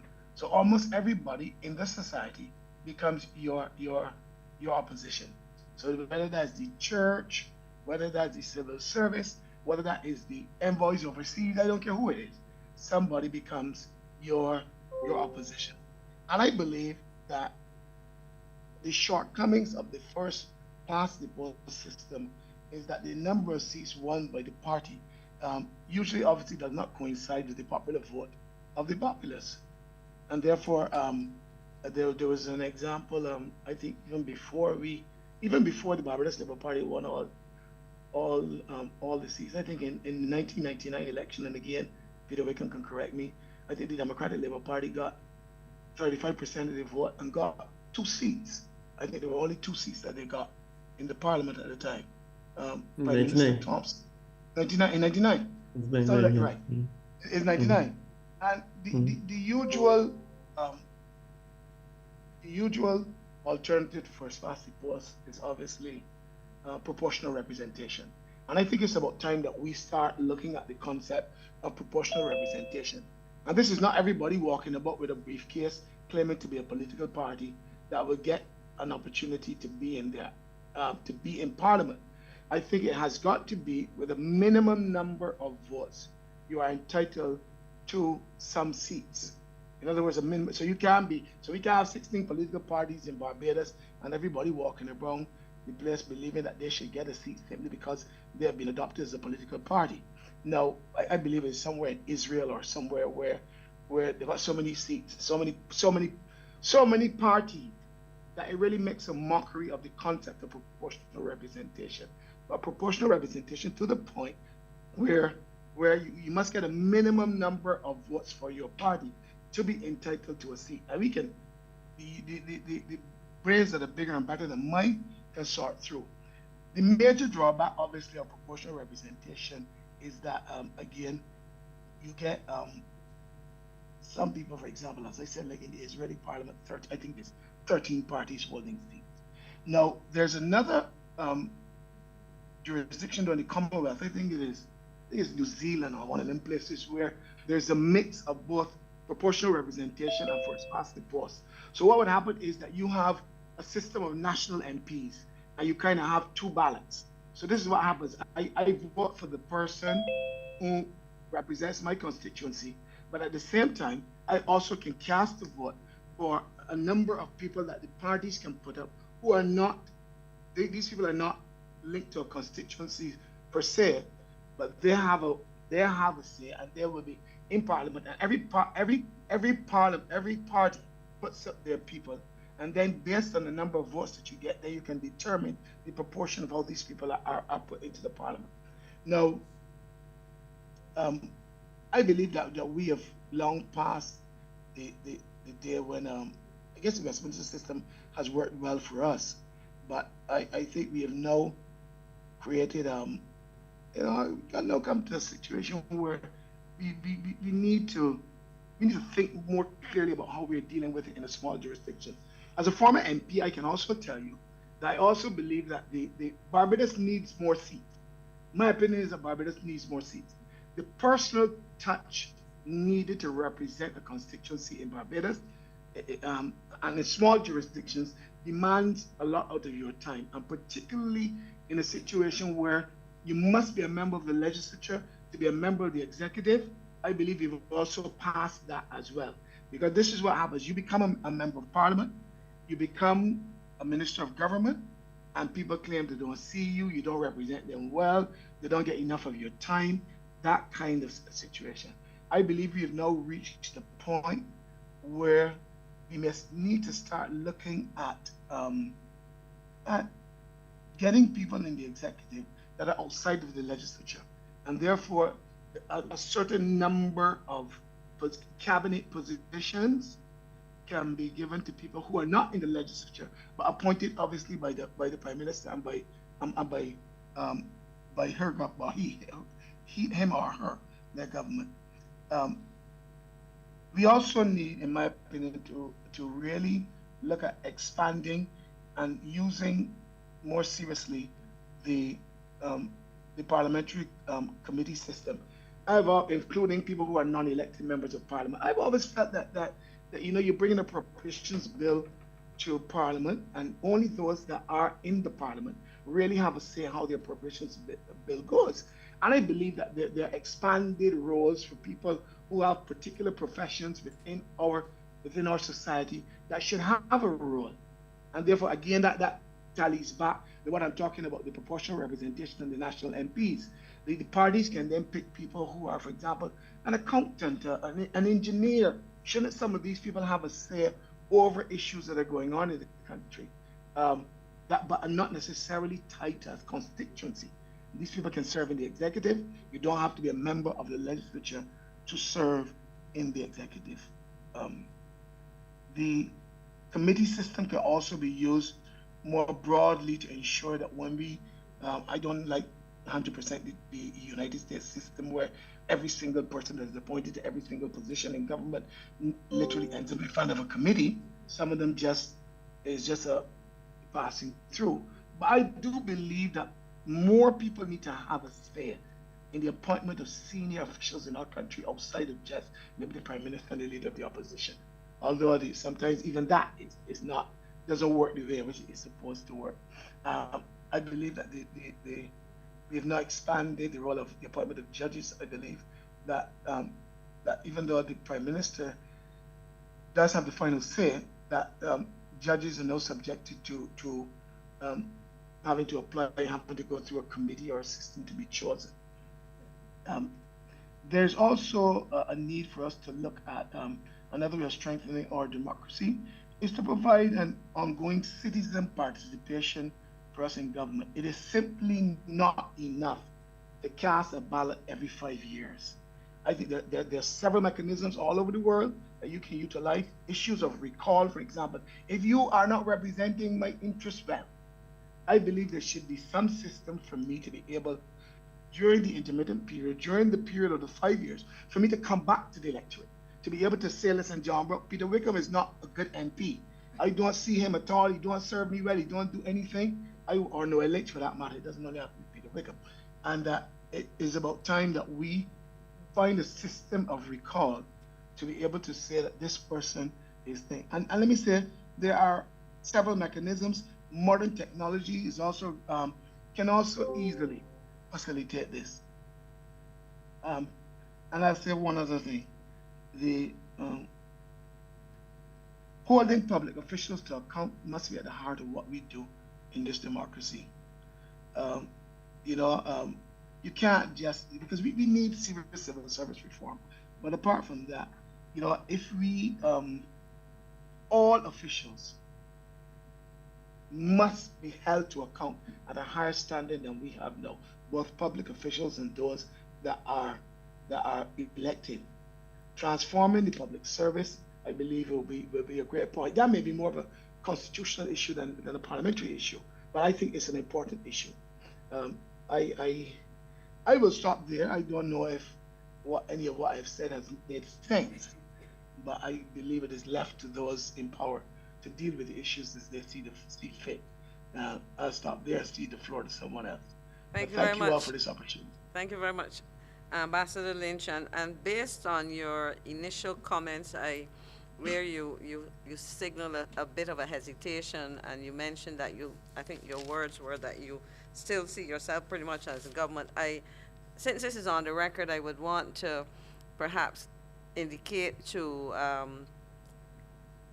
our audience that my understanding is that you're speaking in a personal capacity, because, or do you want me to take it as official? No, I don't think. I am sure you were speaking in a personal capacity. If I may, madam, there's one thing I neglected to say though. One of the things too that I am really concerned about is this bicameral system that we have. I believe that the Senate has now become. I served in the Senate with Sir Roy and Ambassador Thompson is serving in the Senate, the people that may be on this call. It has become too much of a rubber stamp for the lower house of government. And therefore, I am moving, the jury is still out in my head, but I am moving towards a unicameral system. I can't get it into my head that people end up in this place where you have, this neo-colonial anachronism that is the Senate. I really think we need to be able to look past that. Barbados needs more seats in the parliament, because that way you give more of the personal touch that I'm talking about. And also, you get more of an opportunity to get more people in. Barbados we need about 40 seats, maybe 45 seats in our parliament, because we just don't have enough people to be able to deal with the issue. And I believe if you are able to do that, I can see, Barbados' democracy growing and improving. But that's where I am. And Ms. McLean, you can take that as a personal comment and not one coming from any government official. Thank you very much, sir. And with that, I will call on Ambassador Tanika Seeley Thompson, our ambassador in Brazil, to share her thoughts with us. Thank you so much. Good evening, good afternoon to everybody.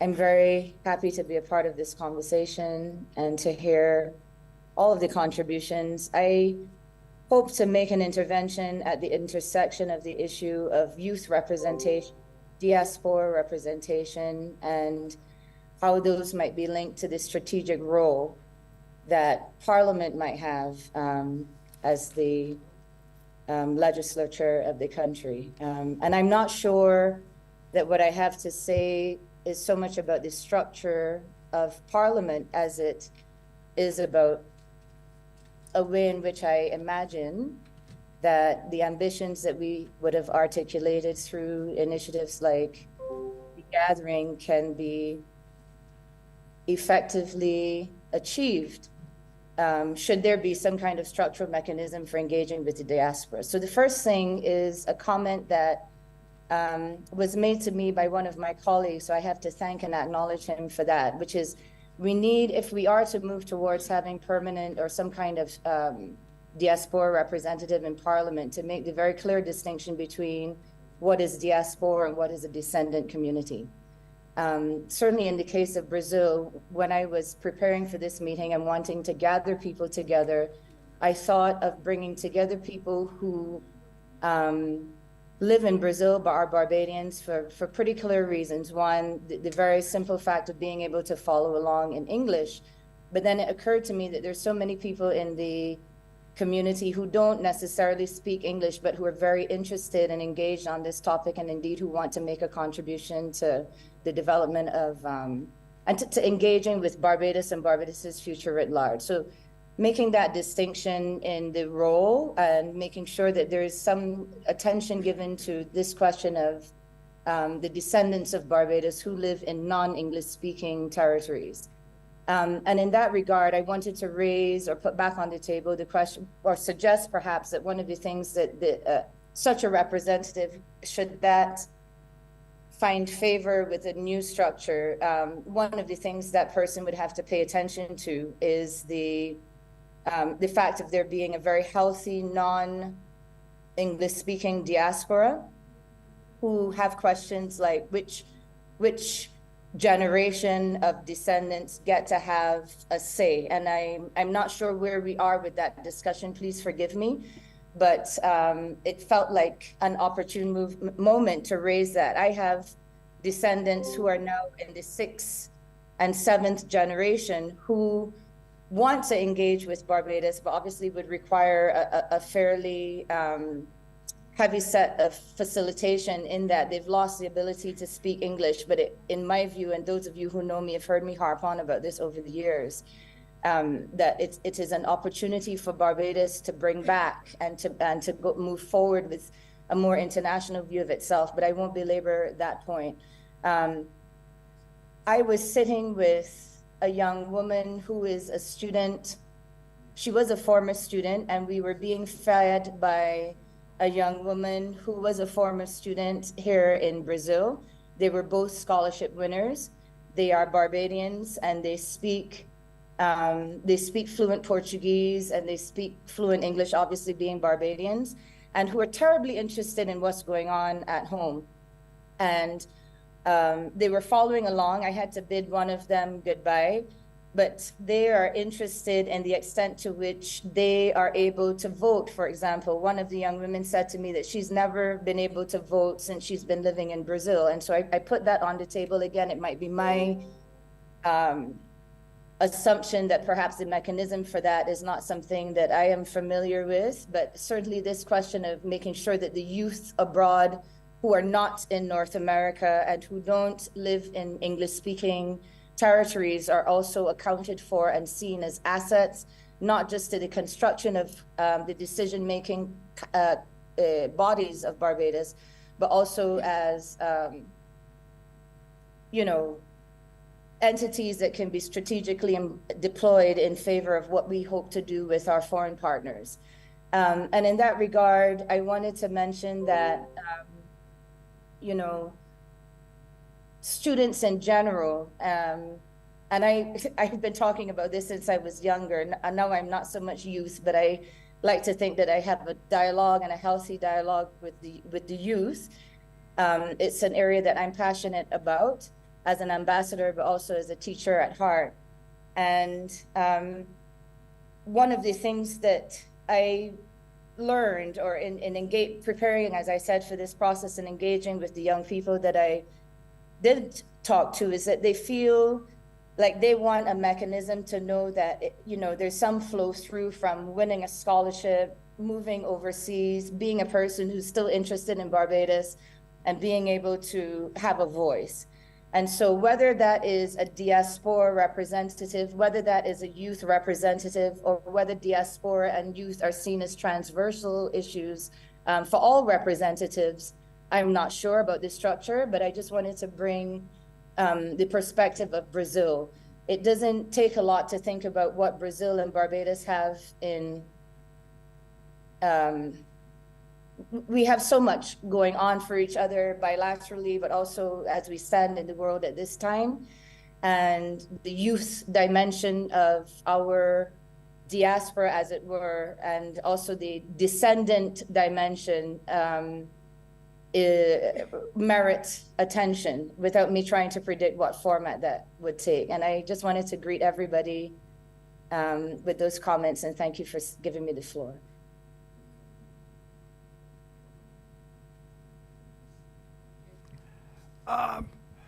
Ambassador Silly Thompson, thanks very much. My name is Richard Ishmael, and this is William Chandler. We'll be chairing the next hour or so session. As you can hear, I have a bit of a laryngitis, so Dr. Chandler will take over the lead over the next hour or so. Thank you. Thank you, Dr. Ishmael. And good afternoon, good morning, good afternoon, night, evening to everybody. I hope you're having a most salubrious day. Let me first start off by letting you know that you can attend Parliament online if you want. You can watch it on the Parliament's website. You can watch Parliament on YouTube via Parliament's YouTube channel. You can also watch Parliament via various social media channels, including some political parties and the Government Information Service. So really and truly, wherever you are in the world, Parliament is right there at your fingertips. I regularly watch Parliament online, actually, and it's quite entertaining from time to time, especially some of the things that go on in the Senate, even though some people think that the Senate is a rubber stamp. So with that said, let me just read out a few of the comments made in the Zoom chat that we missed, especially those that are responding to Ambassador Lynch. One person said, I concur with Ambassador Lynch on the right to recall as part of the Constitution. Another person said, I am listening intently to the conversation and I must ask, what is the real purpose of this forum in terms of parliamentary reform when there has been no discussion on the ties to the old colonial norms and procedures? Is there any intention to move away from the UK-themed rules and etiquettes that no longer are of importance to our new republic? Asking for friends of the diaspora. Well, really and truly, it's for you in the diaspora to be able to tell us what you want to see. So if you want us to move away completely from norms and procedures that you think are antiquated or shouldn't be in place in Barbados, then you have to come on the chat and let us know. All of these questions that you have in your head, well, many people in Barbados currently have in their minds, and we are here to hear your actual suggestions. In terms of the first question, it also corresponds with what Sir George was saying in terms of the nature of us becoming a republic and the extent to which a parliamentary system is intertwined with becoming a republic. Some people will say that the nature of the republic does not correspond with the parliamentary system, and the parliamentary system is completely distinct. But let's just remember that the parliamentary system responds to the country itself and what we've chosen for ourselves.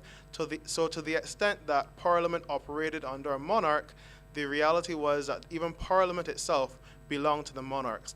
The courts belong to the monarch. The government itself, the cabinet, belonged to the monarch. What we have now today are all of these branches of government now belonging directly to the people of Barbados, which is a great distinction, and it's why we have the reform process today, not just with parliamentary reform, but constitutional reform. With that said, is there anyone else who wants to speak at this time?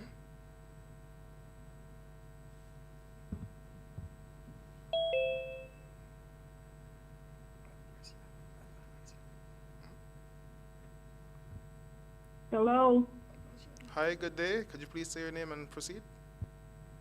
Hi, my name is Angela Johnson. I am calling in from Michigan.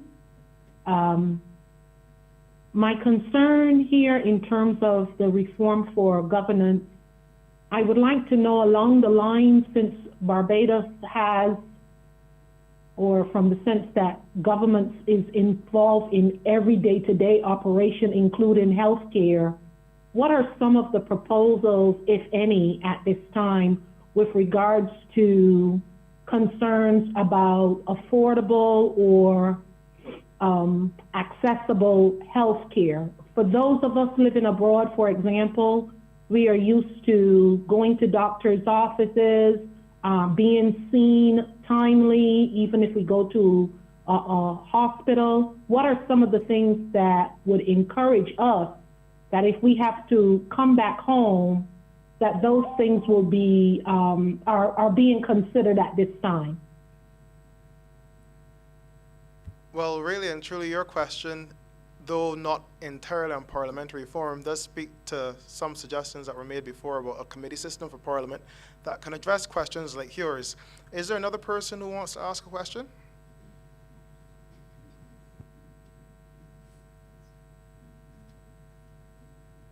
I see someone with iPad 3 with a hand up. Yes, that's myself. I'm calling from London, England. And my question is... And what's myself's name? My name is Rick. Oh, thank you. You're welcome. I lived in Barbados up until 1993, so I've been away a while. And for the few times I've been back, you know, there's been a terrific amount of changes to the country, which is always good to see. It's progress and it's done well. And I'm very happy to see it's now become a republic. One of the things I would say is when I heard sort of previous comments about if you've got a parliamentary system that has served the people and worked well, the old adage where it says if it's not broken, there's no need to fix it. Although modifications can always help. But the real question I want to ask you is when I was living in Barbados, it always struck to me the integrity of politicians. We've heard of politicians getting themselves in hot water and indeed having to spend time in prison and so on and so forth. What can be done about a parliamentary system where you have a register where ministers are obligated to note down and record any conflict of interest, and this is all parliamentarians, and a certain code of behavior or practices, and whereby if these codes are breached, they are subject to be recalled by the constituents to step away from the limelight, being a minister, a backbencher, parliamentarian, if they break the code of conduct as far as ministers and politicians are obligated to assign to once they become a member of parliament. It's always been a concern when I lived there that, people would say that you would see a politician turn up for election time and then disappear. I'm not saying that that's the case now, but this would be an added protection to ensure that when people hear about these things happening, there's a level of transparency from politicians, and also we get politicians of the highest integrity beyond reproach. Is there any reforms that can cover that as far as things stand at the moment? One thing I love about Barbadians is that they often ask questions but make statements at the same time. So I think in the questions you were asking, you were really suggesting the things that you want to see. Let me just say as well that over the last few months, we passed the Integrity and Public Life Act in Barbados, which will at some point be proclaimed and address many of the things that you're asking for there. For the record, I am going to note that many of those questions that you put to us just now had nuggets that we can take on as propositions to be able to intertwine in our conversations for reform. Let me also note that, interestingly, I was looking up that quote today about if it's not broken, don't fix it. And like many of these adages that we have in the world, they often are shortened versions of longer sayings, and this one actually goes towards the historical reality that sometimes you find governments fixing things that do not need fixing, and then leaving things broken that do need fixing. So in this case, there was a question before about whether we need parliamentary reform at all. And the thing is, we are doing a review, but to the extent that we become a republic, there are going to be some things that will need to be changed to better reflect the Barbadian populace. Even that conversation that we're having right now about the participation of the diaspora is of extreme importance. Think about it this way. We had a situation in the constitutional monarchy where someone born somewhere else had more of a say than Barbadians living abroad, and that person was actually the head of state. So we've removed that person, and now we're having this conversation about the diaspora having full participation or some participation in the parliamentary system. If we were to leave the system entirely as it is, then the diaspora would have no say at all, and we would end up with them having even less of a say than past monarch of Barbados who was from somewhere else. I see someone else with the name S having your hand up, or sir, did you want to speak again? I see your hand up. Sure. Yes, my name is Sam Clark, and I'm calling from Brooklyn, New York. I'm calling with regard to the diaspora rights to vote, right? Many of administration have come to New York and proclaimed that they will recognize our right to vote. Governments came and governments went, and nothing has been done. In this new constitution, would it be imperative that that we in the diaspora have this right to vote? I mean, Barbados is a country that had, over 350 years of parliamentary democracy, right? And a country like Afghanistan came on the scene for 20 years of democracy, and Afghanis could vote all over the world. So if we have such a system, why is it not that they just blow back and people making statements about being dominated by outsiders, when in fact the diaspora contribute tremendously financially to Barbados GDP, right? all right?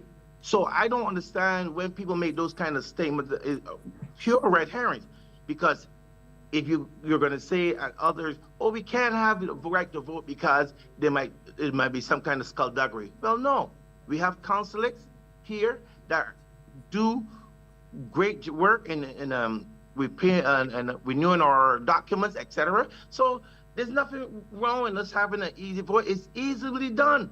I don't understand why there's this pushback by some. They're outside interference. There's not outside interference. We have just as much right, and we do businesses there in Barbados. So it's very important that we play an integral part in the development and the continued development of Barbados. So I am very strong proponent of the diaspora having the right to vote, and also that the recall of elected officials.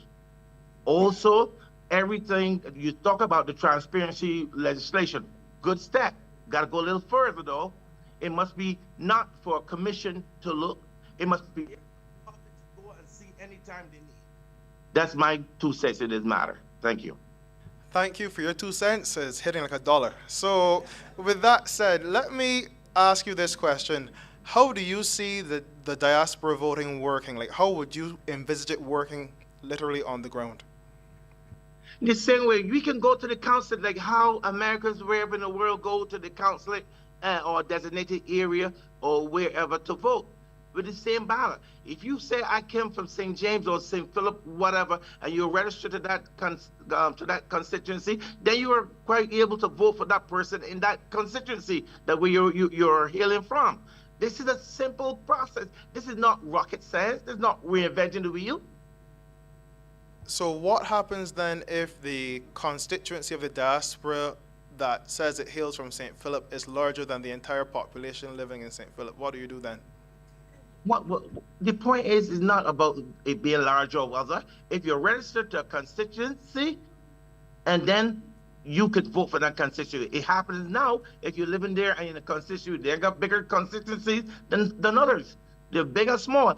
And the ambassador made a very good, interesting point that there's a need for more constituencies in Barbados because you really cannot cover the bases and serve those people the constituency. So that could be amended too as well. You know, I'm all good for that, but I'm saying this is an easy fix to allow us to vote. Simple. So there's no logistical nightmare. I hear you about that logistical nightmare being a dream of yours. So this is my last question to you, which is, how do you feel about there being this one representative for the entire diaspora? No, you can't have one representative. The diaspora is too big. How the diaspora, you have like... But I thought you said size doesn't really matter, it's just the principle. Wait. I'm talking about increasing. You're asking me about one representative. I want more than one representative for diaspora. There's a suggestion made that one could be for Europe, one for America, and South America or whatever it is. But the point is you can have a regional, say one for Europe, one for North America, or two for North America, one for Canada, and one for the United States. Something like that. But don't come and say that, oh, it's too big. Maybe Barbados is bigger than that. It's time enough that this should have been done a long time ago. There was nothing that was stopping this other than political machinization. We should have been voting a long time. You make Afghanistan come and make us look like shabbiness, and we continue to say that we are this paragon of democracy. Come on, give us a break. Okay, thank you, sir. Thank you for your passion. Let me also say that to the best of my knowledge, no one has gone and promised the diaspora the ability to vote. But even if they did... No. I'm going to correct you there, sir. Okay, go ahead. I'm saying I have been at many meetings here of various elected officials coming to New York. I'm promising the diaspora, oh, yes, we can get you a right to vote and we can work on it. Oh, then they'll say, oh, we didn't have enough vote. We got to get 2/3 majority. Now there's no 2/3 majority. There's a total majority. So what's the excuse now? There are no excuses. What is the excuse? That's what I'm saying. There's no excuse. And I'm passionate about it because we've been fed this story too long and being put up there all the time and never, ever follow through. And sir, may I ask a question? If you Sure, do man. not, if you do not have a home or business in Barbados, what constituency are you going to vote in? Wait. You saying to me, if you came from, let's get for St. Helena Estates, and you moved to Australia or New Zealand, right? And that is still your mailing address, and whatever you do is connected to that. And you have family there, you support them there, you buy stuff there, you have businesses there, as many in the diaspora do, going back and forth, right? That's where you come from, where you were born. If you choose to say, I was born in Black Rock, that should be your place, and you choose to have Black Rock as your domicile, so be it. Okay, thank you very much, sir. I now feel what Mr. Wickham feels on a regular basis on the recalling programs. I thank you a lot, though. I really appreciate it. I see, Rick, you have your hands up. Would you like to speak now?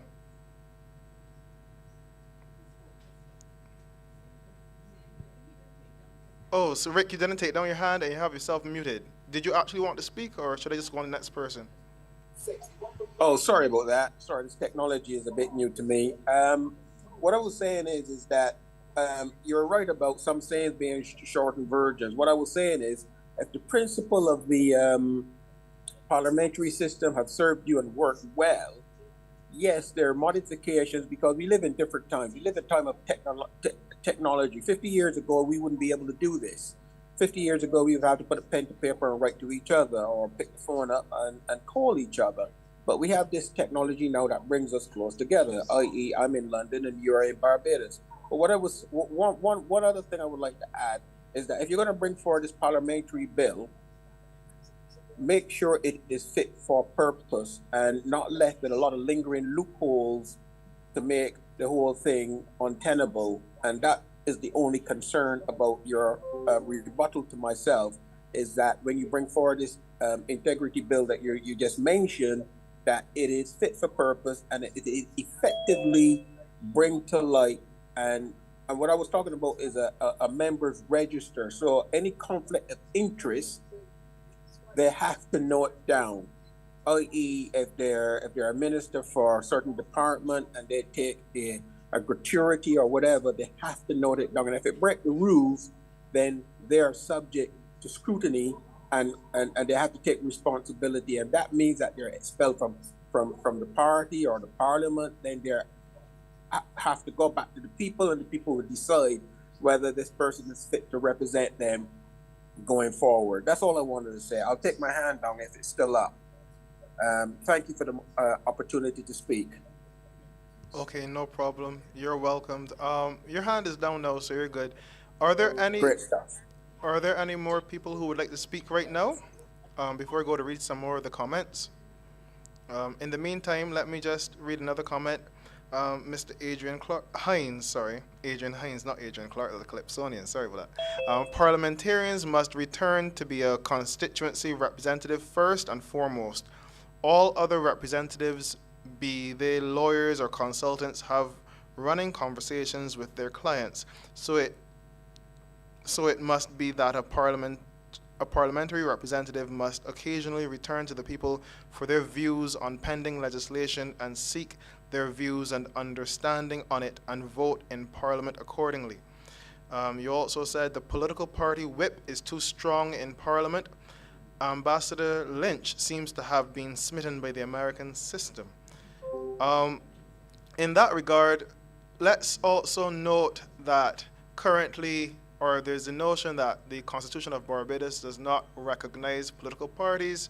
There's recognition of political parties in parts of the law, but not a holistic capturing within the framework. I know this is something that also captures Mr. Wickham's attention, and they may capture some of the attention of some others here. To the extent that there have been some comments at various town halls about political parties, it would be good to have some sort of idea from the diaspora about what you feel should be done with political parties within the parliamentary system here. Let me read one more comment. the Constitution must include that all elected officials, judicial officials, and all executive government officers must declare all of their assets, and it must be accessible to the general public. That's from Samuel Clark. And one more, this is from Adrian Hines. The office of the Prime Minister in our adaptation has too much power. Given the strength of the political party whip, given the lack of the tradition of different/new prime ministers emerging within the life of a particular parliament, if the majority of the members see it fit to do so, a prime minister can become burden for the life of that parliament to the detriment of the country. Or does anyone else want to have a say?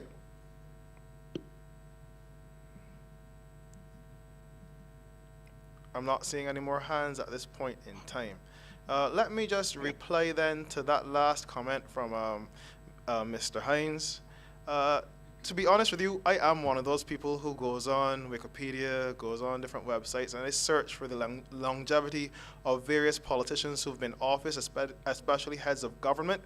And to be very honest with you, Barbados has had a healthy turnover of heads of government over the years, especially since independence. In fact, since the introduction of cabinet government before independence. We've had prime ministers come, we've had premiers come, and premiers go. We've had prime ministers come, and prime ministers go. And we have had extremely stable government, and I don't know the extent to which you can say that prime ministers have been burdens onto the people of Barbados.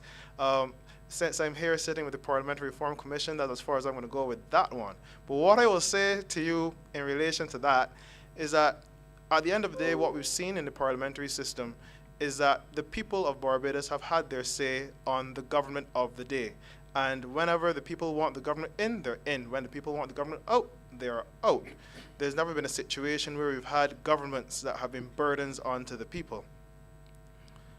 One more comment says from Clark's Panama, says, I am in agreement with the intervention of Ambassador Tonika Seeley Thompson on how to facilitate voting from the diaspora. And there's one from Adrian Hines. I am not for diaspora voting. There are way more persons with Barbadian citizenship living overseas than at home, and that they can have a deleterious effect of the functioning and good governance of the country. So what we have now is obviously a difference of opinion between some people in terms of the extent to which the diaspora should be allowed to vote in Barbados. Mr. Samuel Clark, you have your hands up. Would you like to speak again?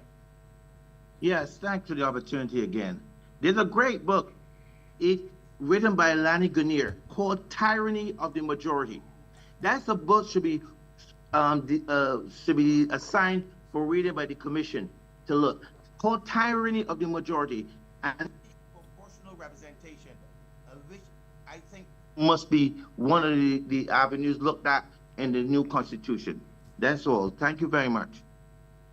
Okay, thank you. But when you say it should be looked at in the new Constitution, looked at for what purpose exactly? No, the purpose, if you want to see how tyranny of the majority rules, and these are proportional representation, right? And the lack thereof, right? And that is a book that should be read so you can get an idea of what proportional representation will do for a healthy democracy.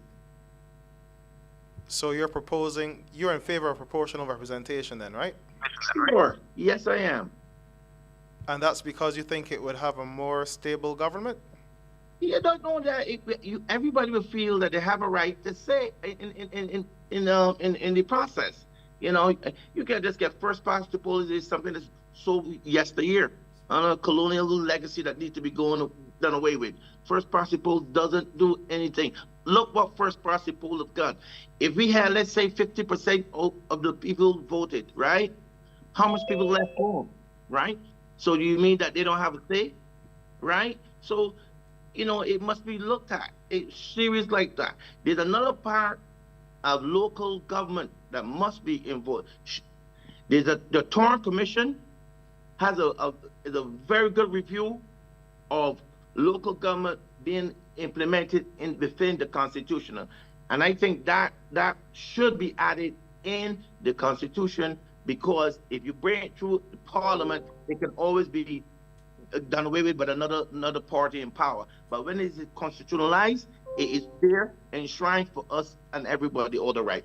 Local government is another way to go if you don't want to open up the idea of more constituency. As the ambassador Link said, it's so big and they don't have enough time. So local governments can play that, can bridge that gap. Okay, thank you very much. In relation to local government, that is part of what we've been dealing with as well. If other people have comments that they want to make on local government, please go ahead. Mr. Andrew Reid, you would like to make a comment? Yeah, thank you, Speaker.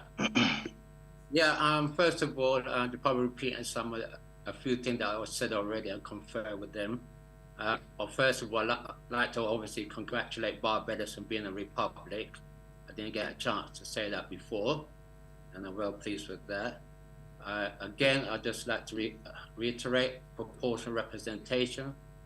I think it will be good for Barbados, and I heard one mention about additional seats being made.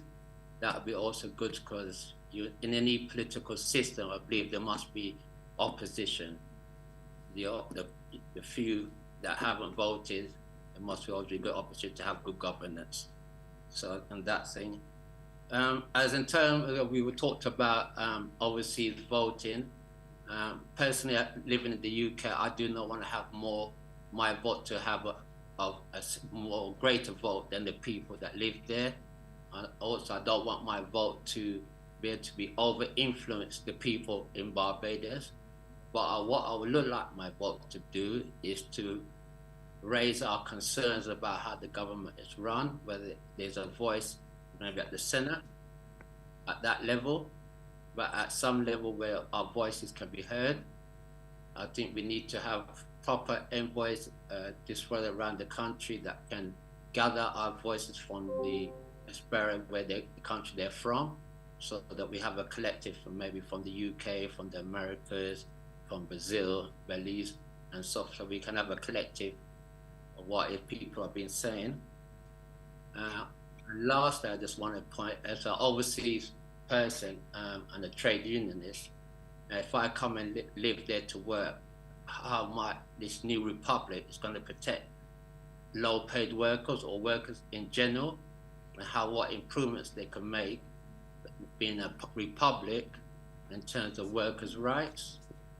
But that's an important thing from my side, if I wanted to come there and live and work there, how well is my job protected?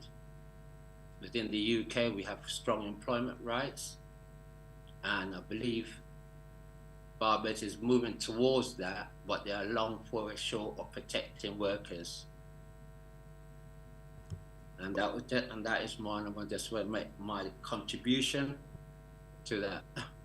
Okay, thank you very much. Thank you. There's a comment made here that says the right for the diaspora to vote might come with them having to pay taxes into the Barbados Treasury, no matter where they live in the world.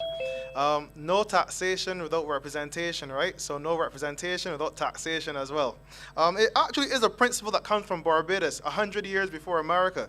So putting that on the table for you all to consider. Dr. Lashley, would you like to speak again? I know your hand is up. You just took the words out of my mouth. That was exactly my issue, is that out of Barbados came no taxation without representation. So are people who are advocating, and I'm being repetitive because you just said it, but are people who are advocating that the diaspora vote, are they looking at rights and responsibilities? One thing to say I have the right, but then you have to, do we have the responsibility of paying taxes? And are people prepared to pay two sets of taxes? The taxes to where they live and the taxes to Barbados to ensure the right to vote.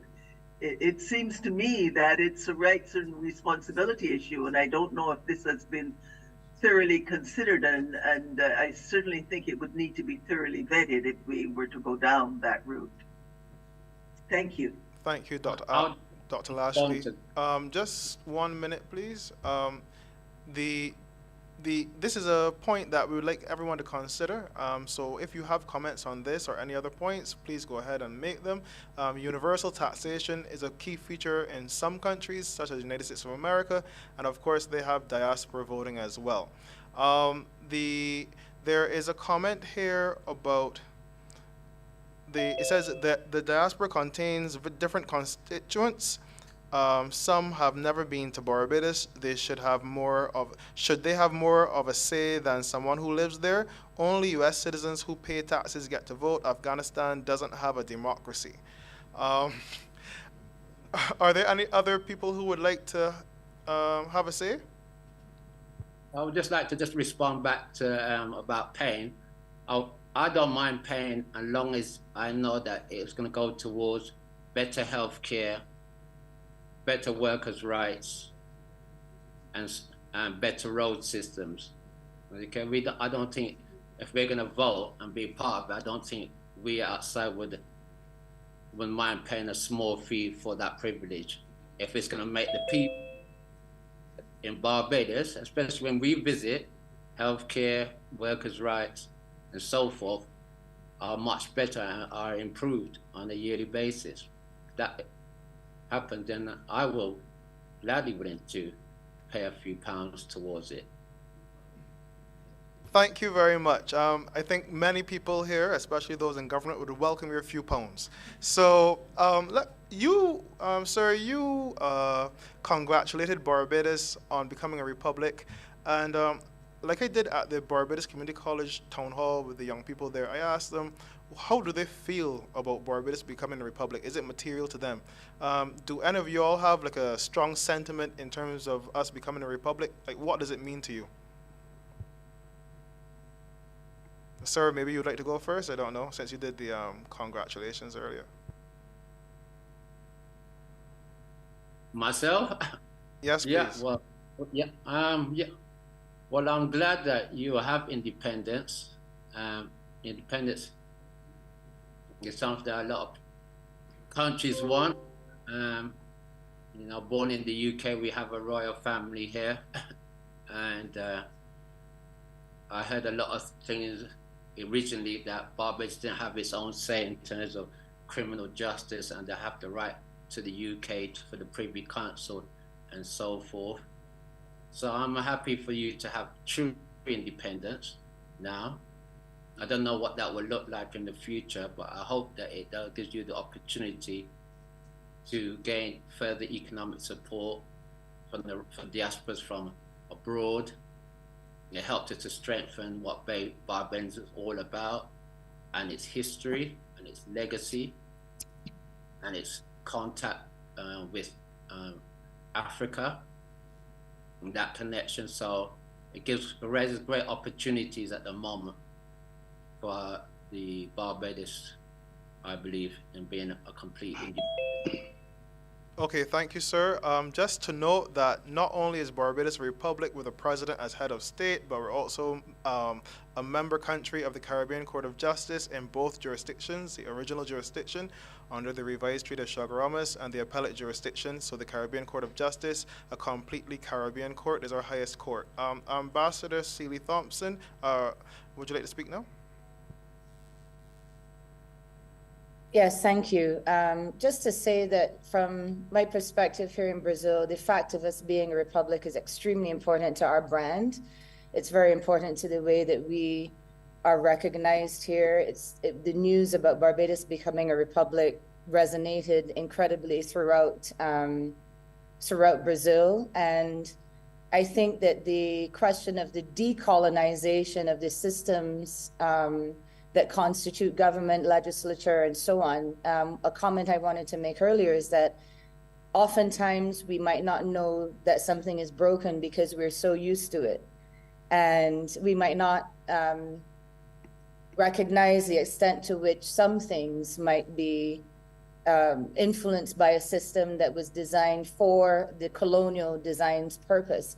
And in a certain sense, I suppose my point is that the process of decolonization is one that will be ongoing. I don't think we can be expected to even recognize all of the things that a structure that is to be fair to the fathers and mothers of independence, you know, there was a certain, there has been much evidence of the ways in which the decolonization process has been happening before independence and since. I think our educational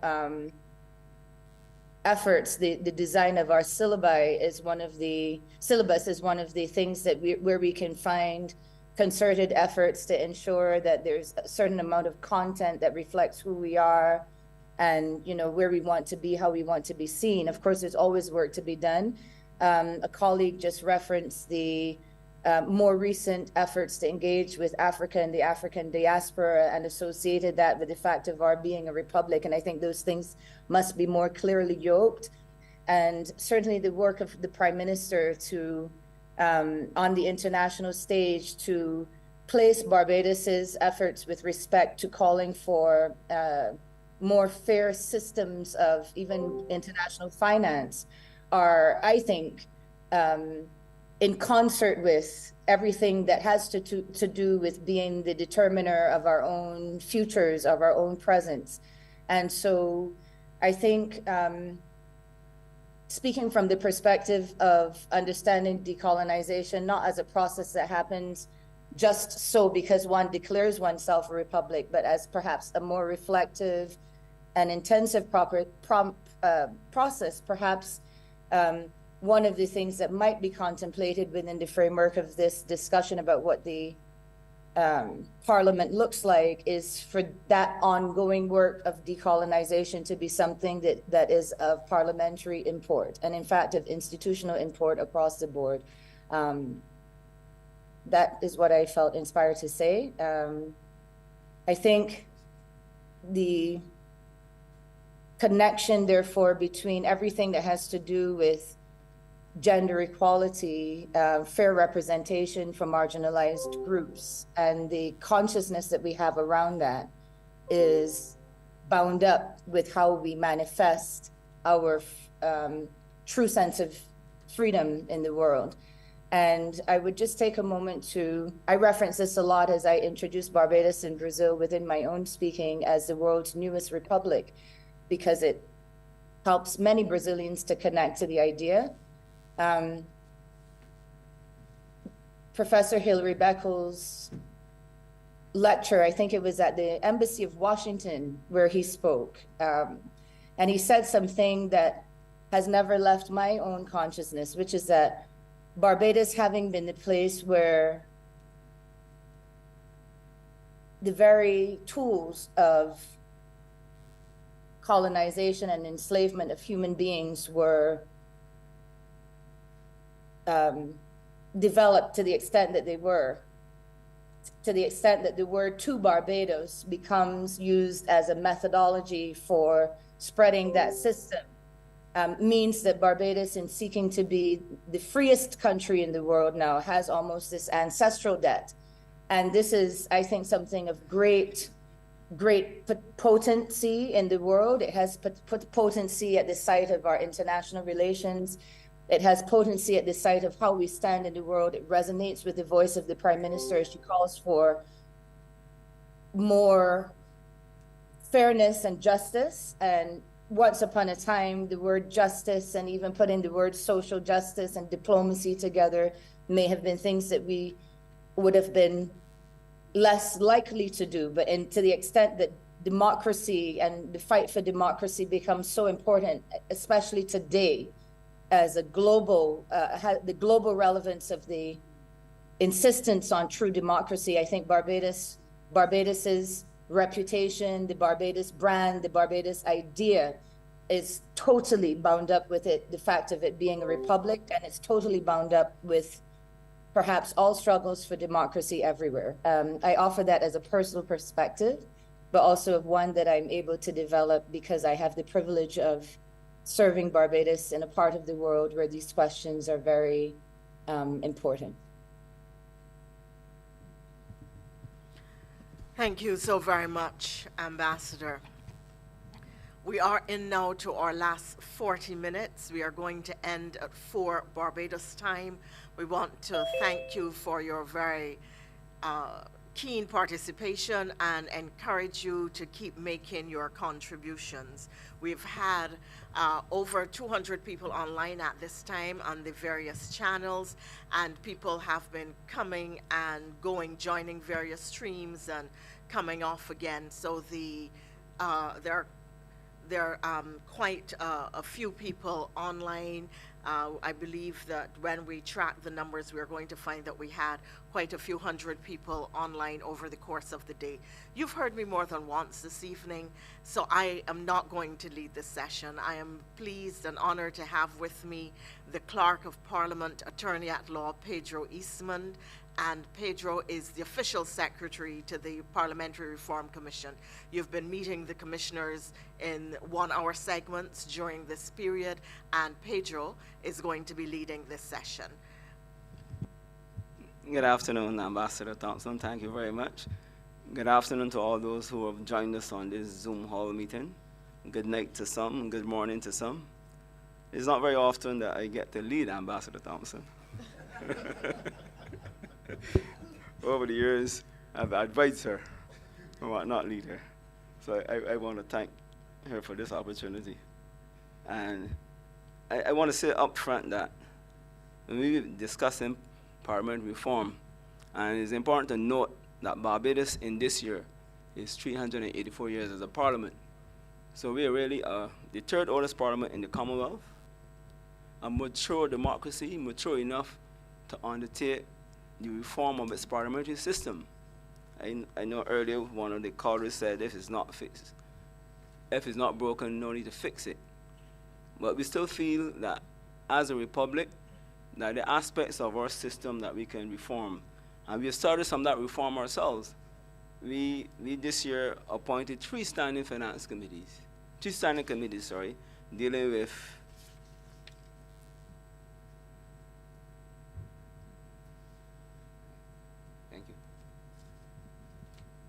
we have three committees, one on the social sector and the environment, there's one on governance on policy matters, and economic and productive sectors.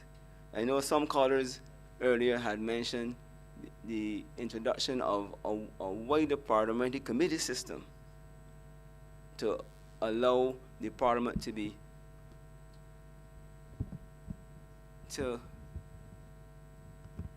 I would say, to keep check on the executive. And that system is working well.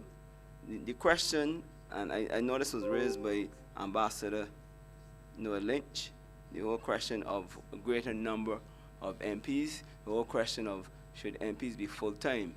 And the question would be, if we're going to have a full-time parliament, are we ready to pay for the democracy? Because a full-time parliament is going to require more pay and more remuneration for parliamentarians. I know this is a very sticky subject. Persons don't have very strong and good views on the political class, but the political class has been responsible, the two political parties over the last 50 years, for some of the most development, forward thinking that this country has actually experienced. And I think at some point in this process we have to give kudos to the political parties, for in a system that we followed closely very much on the Westminster system, we've still been able to deliver for our people much meaningful development. Now I think there's Adrian Hines who's asked a question. Go ahead, Mr. Hines.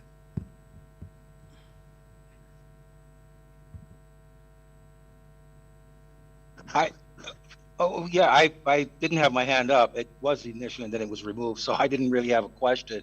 But now that I have this form, I guess I could put my stuff in there.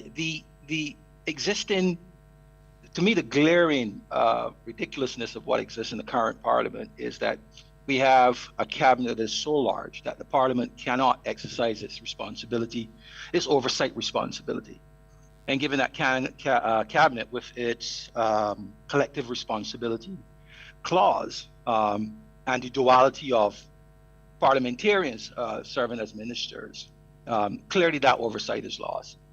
And that, I think, is one of the hallmarks of Westminster, being a mixed government system, is to allow for that oversight of cabinet by the larger parliament. So to Ambassador Lynch's point, that we need to really look at separating ministerial portfolios from Parliament. If you're a parliamentarian, you want to become a minister, you should be made to resign from that, so that Parliament can continue to have that oversight. Because in our adaptation of Westminster, we've given so much power to the office of Prime Minister. And Ezra Allen, in his column on the Record back in 2010, spoke to that awesome power of the Prime Minister, as he did he looked at the office of the President in the United States with regards to the office of the Prime Minister in a country like Barbados with Westminster, and he said that the Prime Minister has much more power, and we see that centralization of power. But then, for a functioning democracy, we should have that oversight capacity. So yes, I think for one, ministerial portfolios should be reduced. It should be mandated in the Constitution that it shouldn't be, it should be X amount. If portfolios have to be doubled up by one minister, then ministers should not be parliamentarians. That's it. Thank you. A very interesting comment, sir, because at the Commonwealth Parliamentary Association, there is a recommendation on benchmarks for democratic legislatures. And one of those recommendations is that the cabinet should be 1/3 the size of the parliament. Now, this is not a very popular benchmark with politicians, because if we had to use the Barbados situation, where Barbados to adopt this benchmark, it would mean we would only have 10 ministers. Now, there is a very interesting article put out by the UK Parliament on the size of Parliament and what do ministers really do. And one of the recommendations that came to the Commission from retired permanent secretaries is the institution of greater committees. And they're of the view that we really should have 9 ministries. Now, the Commission has to meet with this retired group. I know there are different views on the Commission in relation to the size of Parliament, the size of the Cabinet, sorry. And the other issue is, given the complex nature of government, would 10 ministers be sufficient to carry out those complex roles?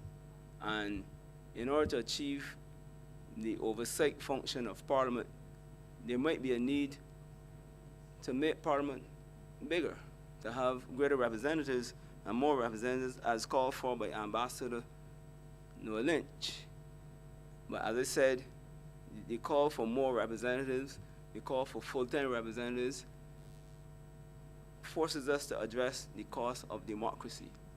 And I would like to hear some members on the cost of democracy.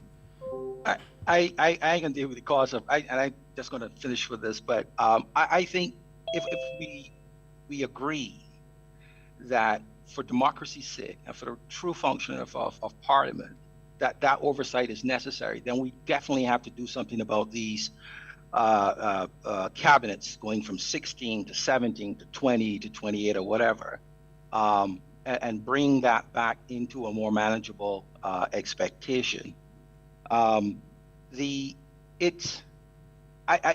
have to start somewhere, right? Government is costing us a lot of money today, and I remember the current Prime Minister, the Honorable Mia Motley, when she was first deposed as the leader of the opposition. She made a comment that Parliament needed to be increased, and her concept was to have at-large parliamentarians, meaning that they are elected to Parliament from a wider popular vote, not a constituency vote. And you don't need a lot of them. Similar to, in concept, to what I think was the idea behind the senior minister approach, where these senior ministers look into multiple portfolios. So there are ways to address it if we agreed that what is currently taking place in our parliament, having a cabinet so large that the parliament cannot do its job, and see that as really a direct threat to democracy, and giving credence to this idea that we're creeping into an authoritarian state, given how things are made up, even though that might not be in reality, it looks that way. If we come to that realization, then we can find a solution. Thanks. Yeah, thanks for your comment, sir. I would like to hear other persons on the Zoom on this whole issue of the size of the cabinet. Pedro, yes. I want to come in here because I noticed that you talk about the committee system. You said that there are 3 committee system now that have been introduced in the parliament. I want to find out if these are now cemented in your standing orders of parliament.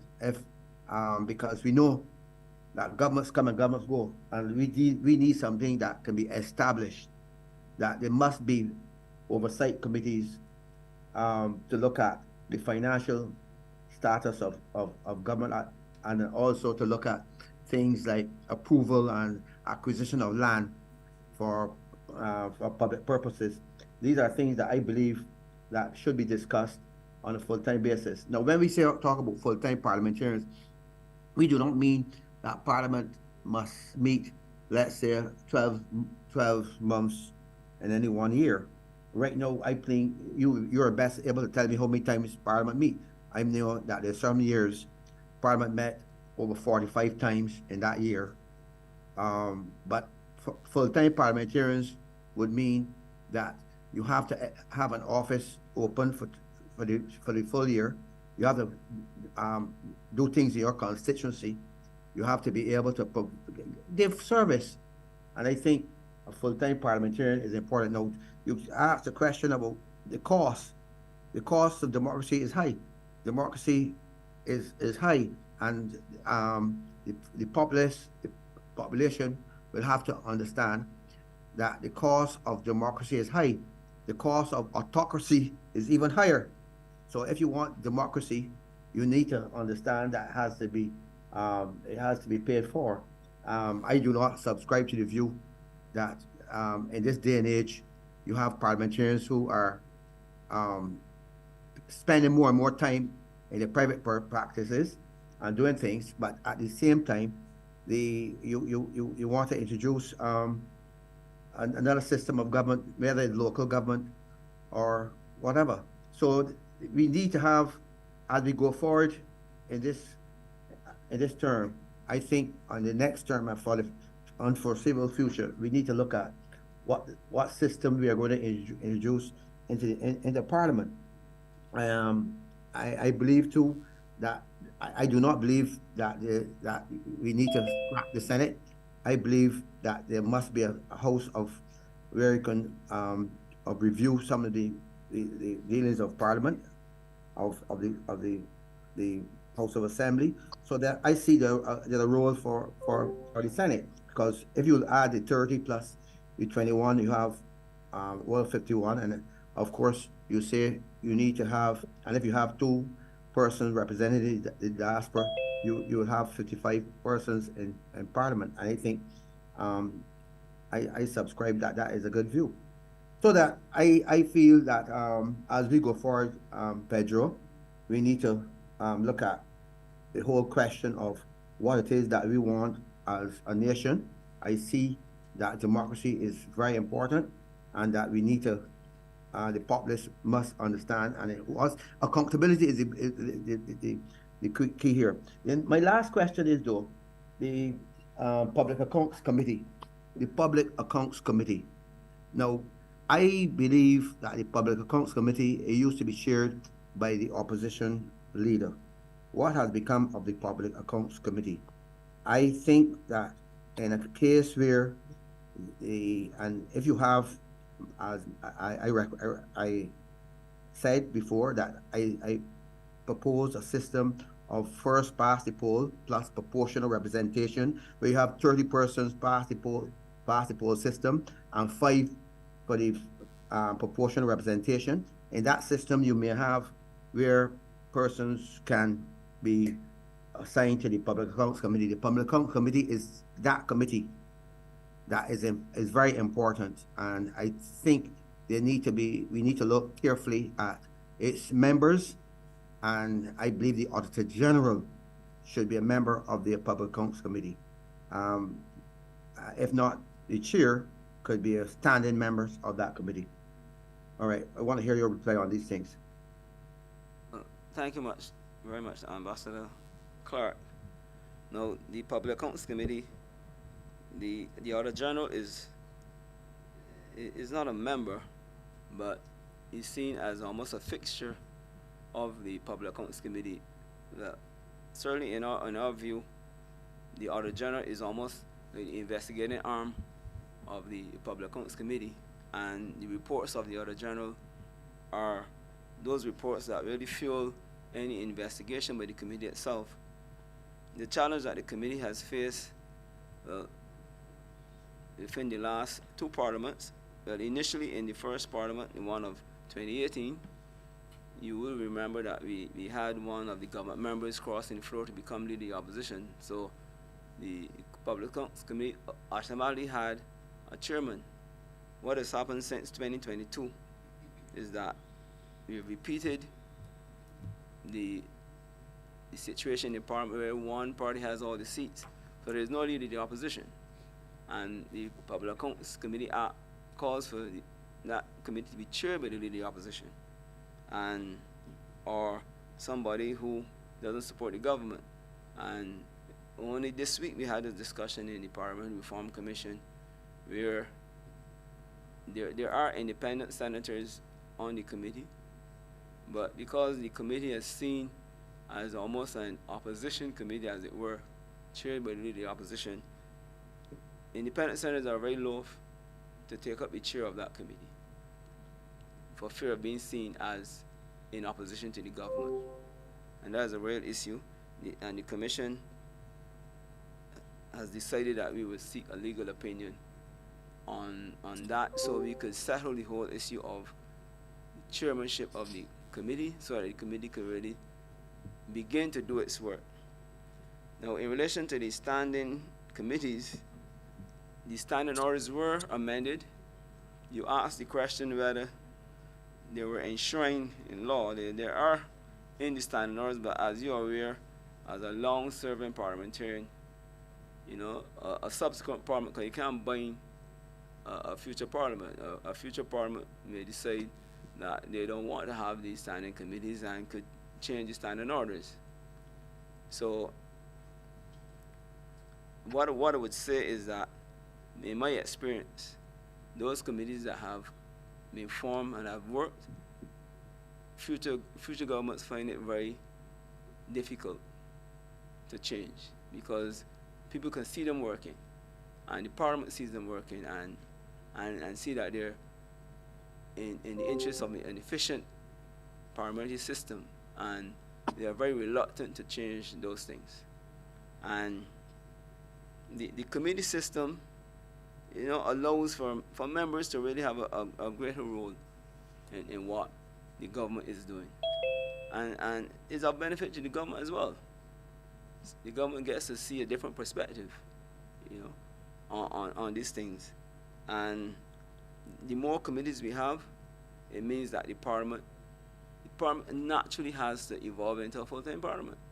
You mean, as it stands now, you have the House meeting on a Tuesday and the Senate on Wednesday. And if you have 3 committees, where those committees be meeting simultaneously, you know, you can find yourself the entire week being taken up with parliamentary work. And even now with just 3 committees, those members who are not full-time find it very difficult to serve these committees and to still devote themselves to their work. I mean, even on the Parliamentary Reform Commission, we meet sometimes twice a week full-time, you know, for the full day. And not across you. I want to ask. I want to butt in here and ask a question, because I know that if you have the committee system, you need more staff You need more legal people involved in looking at bills and so on. And very often bills come before the Parliament and they're not properly explained. You know, members of Parliament sometimes don't have, a cabinet will have it, will have their technical advisors, but very often parliamentarians would have the expertise from a lawyer or an accountant to look at a bill. And I believe that to reform Parliament, you also need to have a more clerical staff in terms of lawyers and accountants and so on to help Parliament understand the intricacies of the bills, so that there's a need for, if you're going to have the committee system, more persons involved, more well, clerks of Parliament. You may have maybe junior clerks, but so you need to have a bigger staff. You know, Barbados is doing well. Barbados is not a third world country anymore, so we have to go forward, and that's how we see it. The future, we have to look at the implications, let's say, of all these things that the government is doing at this time, and they want to, you know, congratulate the government for the foresight in terms of doing the financial committee that meet at the estimate. I think that's a wonderful step, but we need to have it going more and more throughout the year. This whole question of accountability is very, very important. You know, very important. So we need to look at the Public Accounts Committee need to meet. That's how we see it, and we need to have a role for the chairman. Ambassador Clark, the things you are proposing, even the committees. I need a screwdriver. The government. You can bring the power screwdriver from my room. Could you mute your mic, sir? Mute your mic, please.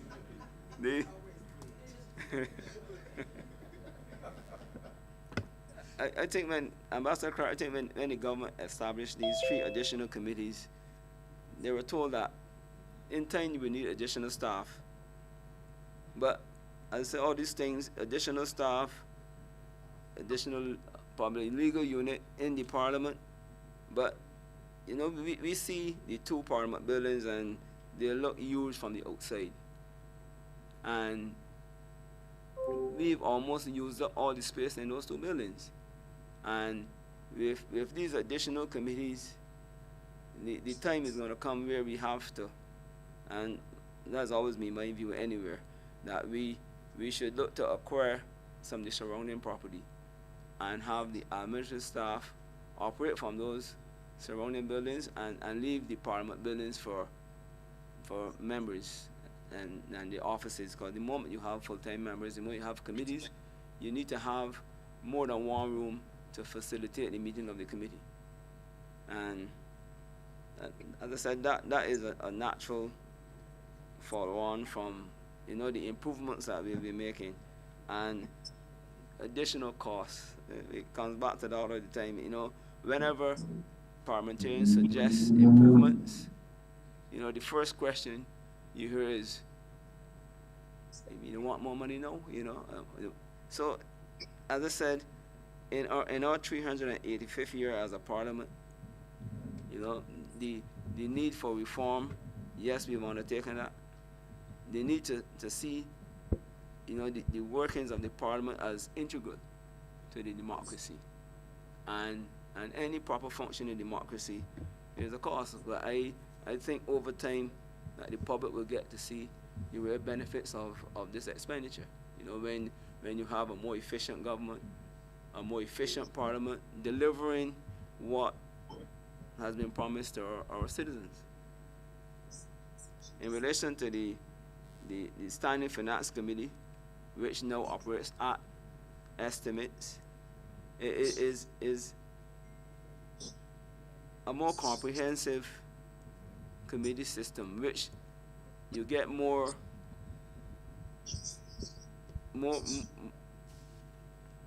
details on the estimates, more explanations. In the past, we met for a whole week and only dealt with 2 heads. You have significant ministries with significant expenditure that were never ever examined. With this Standing Finance Committee, which now allows public servants to come into the well of the House. I know there have been some objections from commentators saying that, you know, that the well of the House is not for civil servants but for politicians. When public servants come to the well of the House, it's not to explain the policy. That is still the function of the minister. And when you have the chairman of committees insist that any questions posed in relation to policy has to be answered by the minister, what the civil servants are asked to do is to explain how that policy is implemented in terms of the different programs that you do during the year. And I think one of the additions that we have to that system is to have a report at the end of the year as to how well those programs have functioned before you go into another year of the committee asking and inquiring on the future expenditure of a particular department.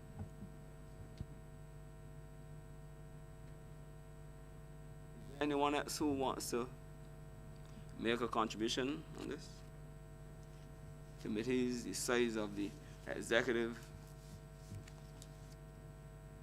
vis-a-vis the size of the parliament. I would just quickly say the whole idea of the civil servants coming into the well of the parliament was a good idea, but I think what soured in the minds of the people, Barbadians, is that it was ministers functioning as parliamentarians, questioning that duality, and at the end of the day, Barbadians are led to believe that ministers run these departments, and here it is, they're questioning the people who are not the leaders of those departments. So it was kind of confusing. If there were just parliamentarians and not ministers themselves, then the ministers or the civil servants would come into the well and have to account to the people's representative. As the people's representative, it would have been a better sell.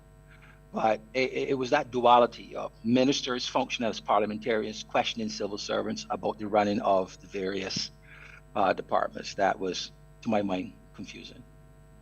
So if I may just respond to that, I think that was just occasioned by the particular scenario following the last two elections. Now, had we had that system in 2013, where you had 16 on one side and 14 on the other side, you would have seen a proper that system working as is intended to work, because you would have had civil servants being questioned by ordinary parliamentarians. It's just because the makeup of the parliament now, you know, and you would have had opposition. And I'm telling you, if that system had been in place in 2013, we would need about 10 weeks. I'm serious too, you know, because it lends itself, you know, to serious examination of the government's finances. But it doesn't happen now because of the makeup of the parliament. And so I'm happy that the system has been introduced, because whenever when it returns to normality, I see these last two elections are not normal, the normal things over the course of time. And we would then see the real benefit of that Standing Finance Committee. And one of the other benefits, because we followed our sister parliament in Trinidad, and one of the things that ministers discovered in the Standing Finance Committee there was that they discovered things about their ministries that they didn't even know through examination in the parliament. Right, so it leads to transparency all around, and for better governance and a more effective parliamentary system. Any other callers? Any other one? I see Dr. Lashley, your hand is up. Go ahead, please. Thank you very much. This will be my last comment. First of all, I want to thank you very much for the opportunity to participate in this really, really very important conversation. The last thing, I don't know the answer to this, so I'm really asking the question. When people are appointed as ministers, are their mandate letters made public such that, you know, accountability and transparency is not only encouraged, but demanded? So are those mandate letters made public? I don't think so, Dr. Lashley, but what this government has done on the last two occasions was to have public swearing in of the cabinet, and that therefore sort of ensured that they were not only swearing, you know, but when we were under the monarchical system, they were swearing to the Queen, but recently, obviously, in the Republic, they're swearing to Barbados. They were swearing to Barbados not in a private ceremony, but in open public, so that all Barbados, you know, heard them made their declarations as to, you know, being faithful to serve the interests of Barbados. So I think that was a very important step, and is almost akin to having their mandate really public. May I respectfully challenge your interpretation, sir? Okay. I agree that having that part of it made public is certainly important and introduces an element of transparency. But the things for which they're responsible, what they have been mandated to do within that session, those mandates, if they're not made public, how does one know to what one can hold that person, and for what one can hold that person responsible? If you don't know what is in the letter, that the Prime Minister, the government said, these are the things that I expect you to accomplish during this session, it seems to me that those things should be made public. And someone spoke earlier about recall, but on what are you going to base your recall if you don't know what they were supposed to do? So I'm not trying to dispute with you. I'm just trying to say that I must regretfully reject a part of your argument. Thank you. What I would add is that the areas of which they have responsibility for is certainly made public, but I am not aware of a mandate as such that is made public. Thank you very much. May I suggest that that's one of the things that could be considered? Yeah, we will deal with that at the Commission. Thank you. Thank you very much. Yes, we are getting close to that time when we have to respectfully close. But are there any final comments? I see Cynthia Wave, Barbados. Go ahead, ma'am. No, I just would like to say thank you very much for holding this session this afternoon. It's been quite enlightening for me. I do agree with what our ambassadors mentioned earlier in regards to the diaspora representation. I think that's something that would be excellent. I think it's probably along the same guidelines as what the Jamaican government has put into place for their country as well. So I think Barbados would be definitely, it'll benefit Barbados greatly to have something like that in place for us as well. I think Ambassador Thompson would be heartened by your support. And any other comments at this time?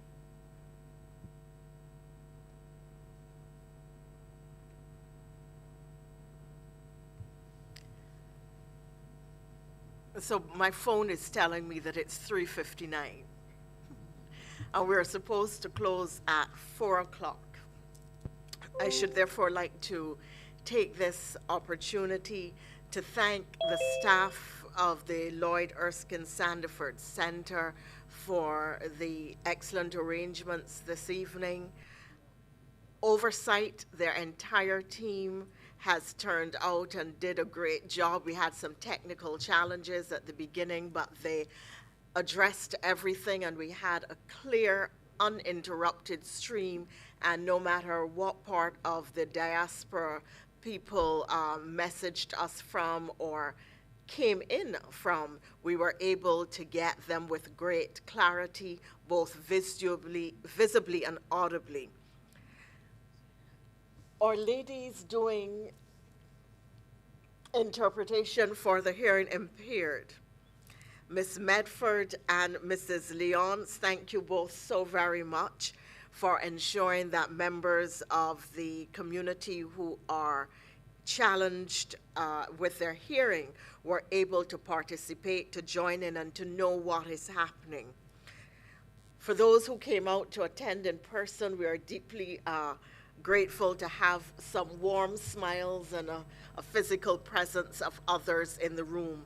The staff of Parliament, always for their commitment and their journey with us as the Commission has gone all over Barbados, geographically, having town hall meetings in every in strategic geographic locations to hear from Barbadians. We have 2 more town hall meetings scheduled, and they are going to be our final 2. This is, in fact, our 8th town hall meeting, and numbers 9 and 10 will be held on the 29th and 30th of October, respectively. You are invited to join us via YouTube, via GIS, via the Public Affairs Division, via the Parliament website, via the Barbados Labour Party. So there are multiple streams available for every single town hall and every broadcast. And on the 29th at 7 in the evening Barbados time, we go to George Street, to the headquarters of the Democratic Labour Party, to hear from the Democratic Labour Party executive, arms, and members of that organization, what are their views on the issues of parliamentary reform. On the following day,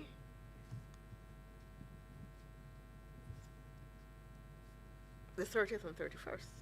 Oh, I'm giving you the wrong date, I'm being told. On the 30th and 31st. Really? Okay, so. No, it should be the 30th and 31st. Ah, I thought, oh, yes, okay.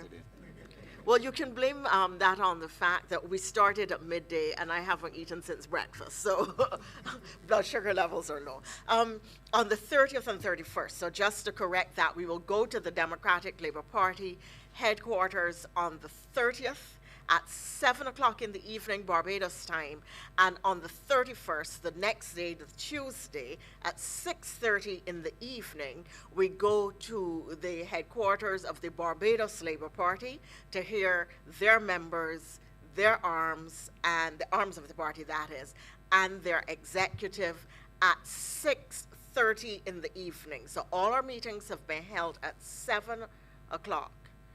No, it's the other way around. Is it? Seven. Theirs is at 7, but the one at the Democratic Labour Party is at 6:30. Yes, so all our other meetings were at 7. I apologize that I've been confusing you a bit. All our other meetings, for those of you who have been following the stream, and we've had certainly well over 10,000 people follow these meetings online. So those meetings have traditionally been at 7, and we will meet with the Democratic Labour Party on the 30th at their George Street headquarters at 7 p.m., and that meeting will be streamed live. That's a Monday. Yes, at 6:30. At 6:30 for the Democratic Labour Party. And the next day, no, this is bad, at 6:30 for the Democratic Labour Party on the Monday, the 30th. And on Tuesday, the 31st, at BLP headquarters, it will be 7 o'clock. We're going to start later.